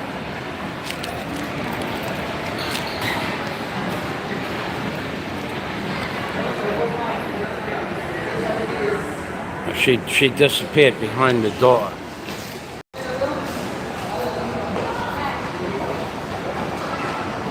No. No, I can't. She's behind that double glass back there. I'll just go over there. I'm not shy. I got a few minutes. I'll just go over there and tell her my audience wanted to see how pretty you were. And it's just that simple. It's not like I'm doing anything wrong or anything.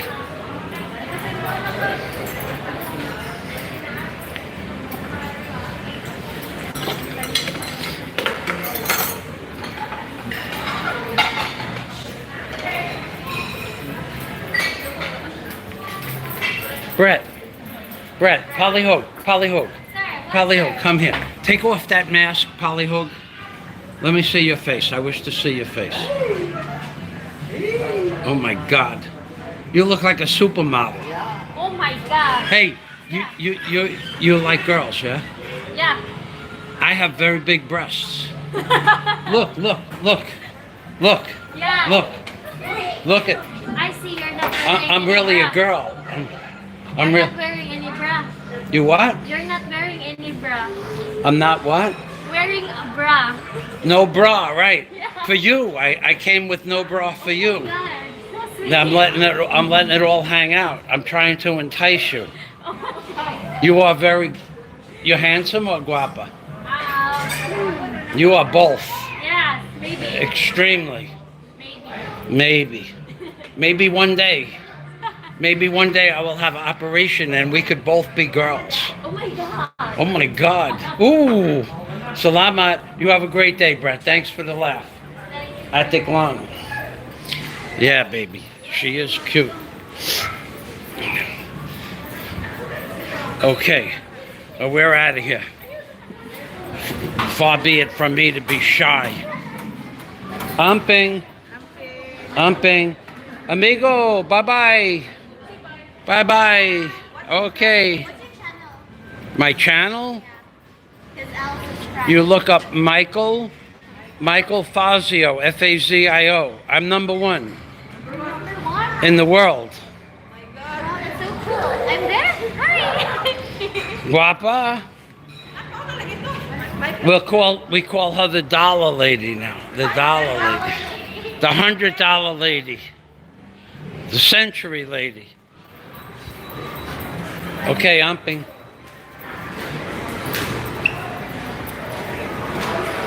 Okay, I'm gonna have to end this live stream now because as soon as I walk down the hall, it'll end. She's funny. She said I have no bra on. She must like me because she noticed. Whew. I'm excited. I'll just walk down this hallway here and show you what's a little bit of Christmas decorations, and then in about 30 feet the live stream ends. Thanks for stopping by. Umping. That's very pretty.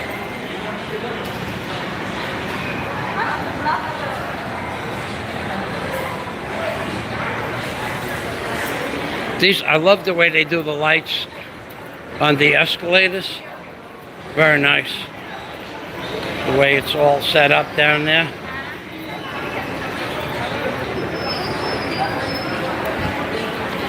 And then there's a Christmas tree coming up. I don't think we're going to get that far, though. So it's going to end any second. Thanks for watching.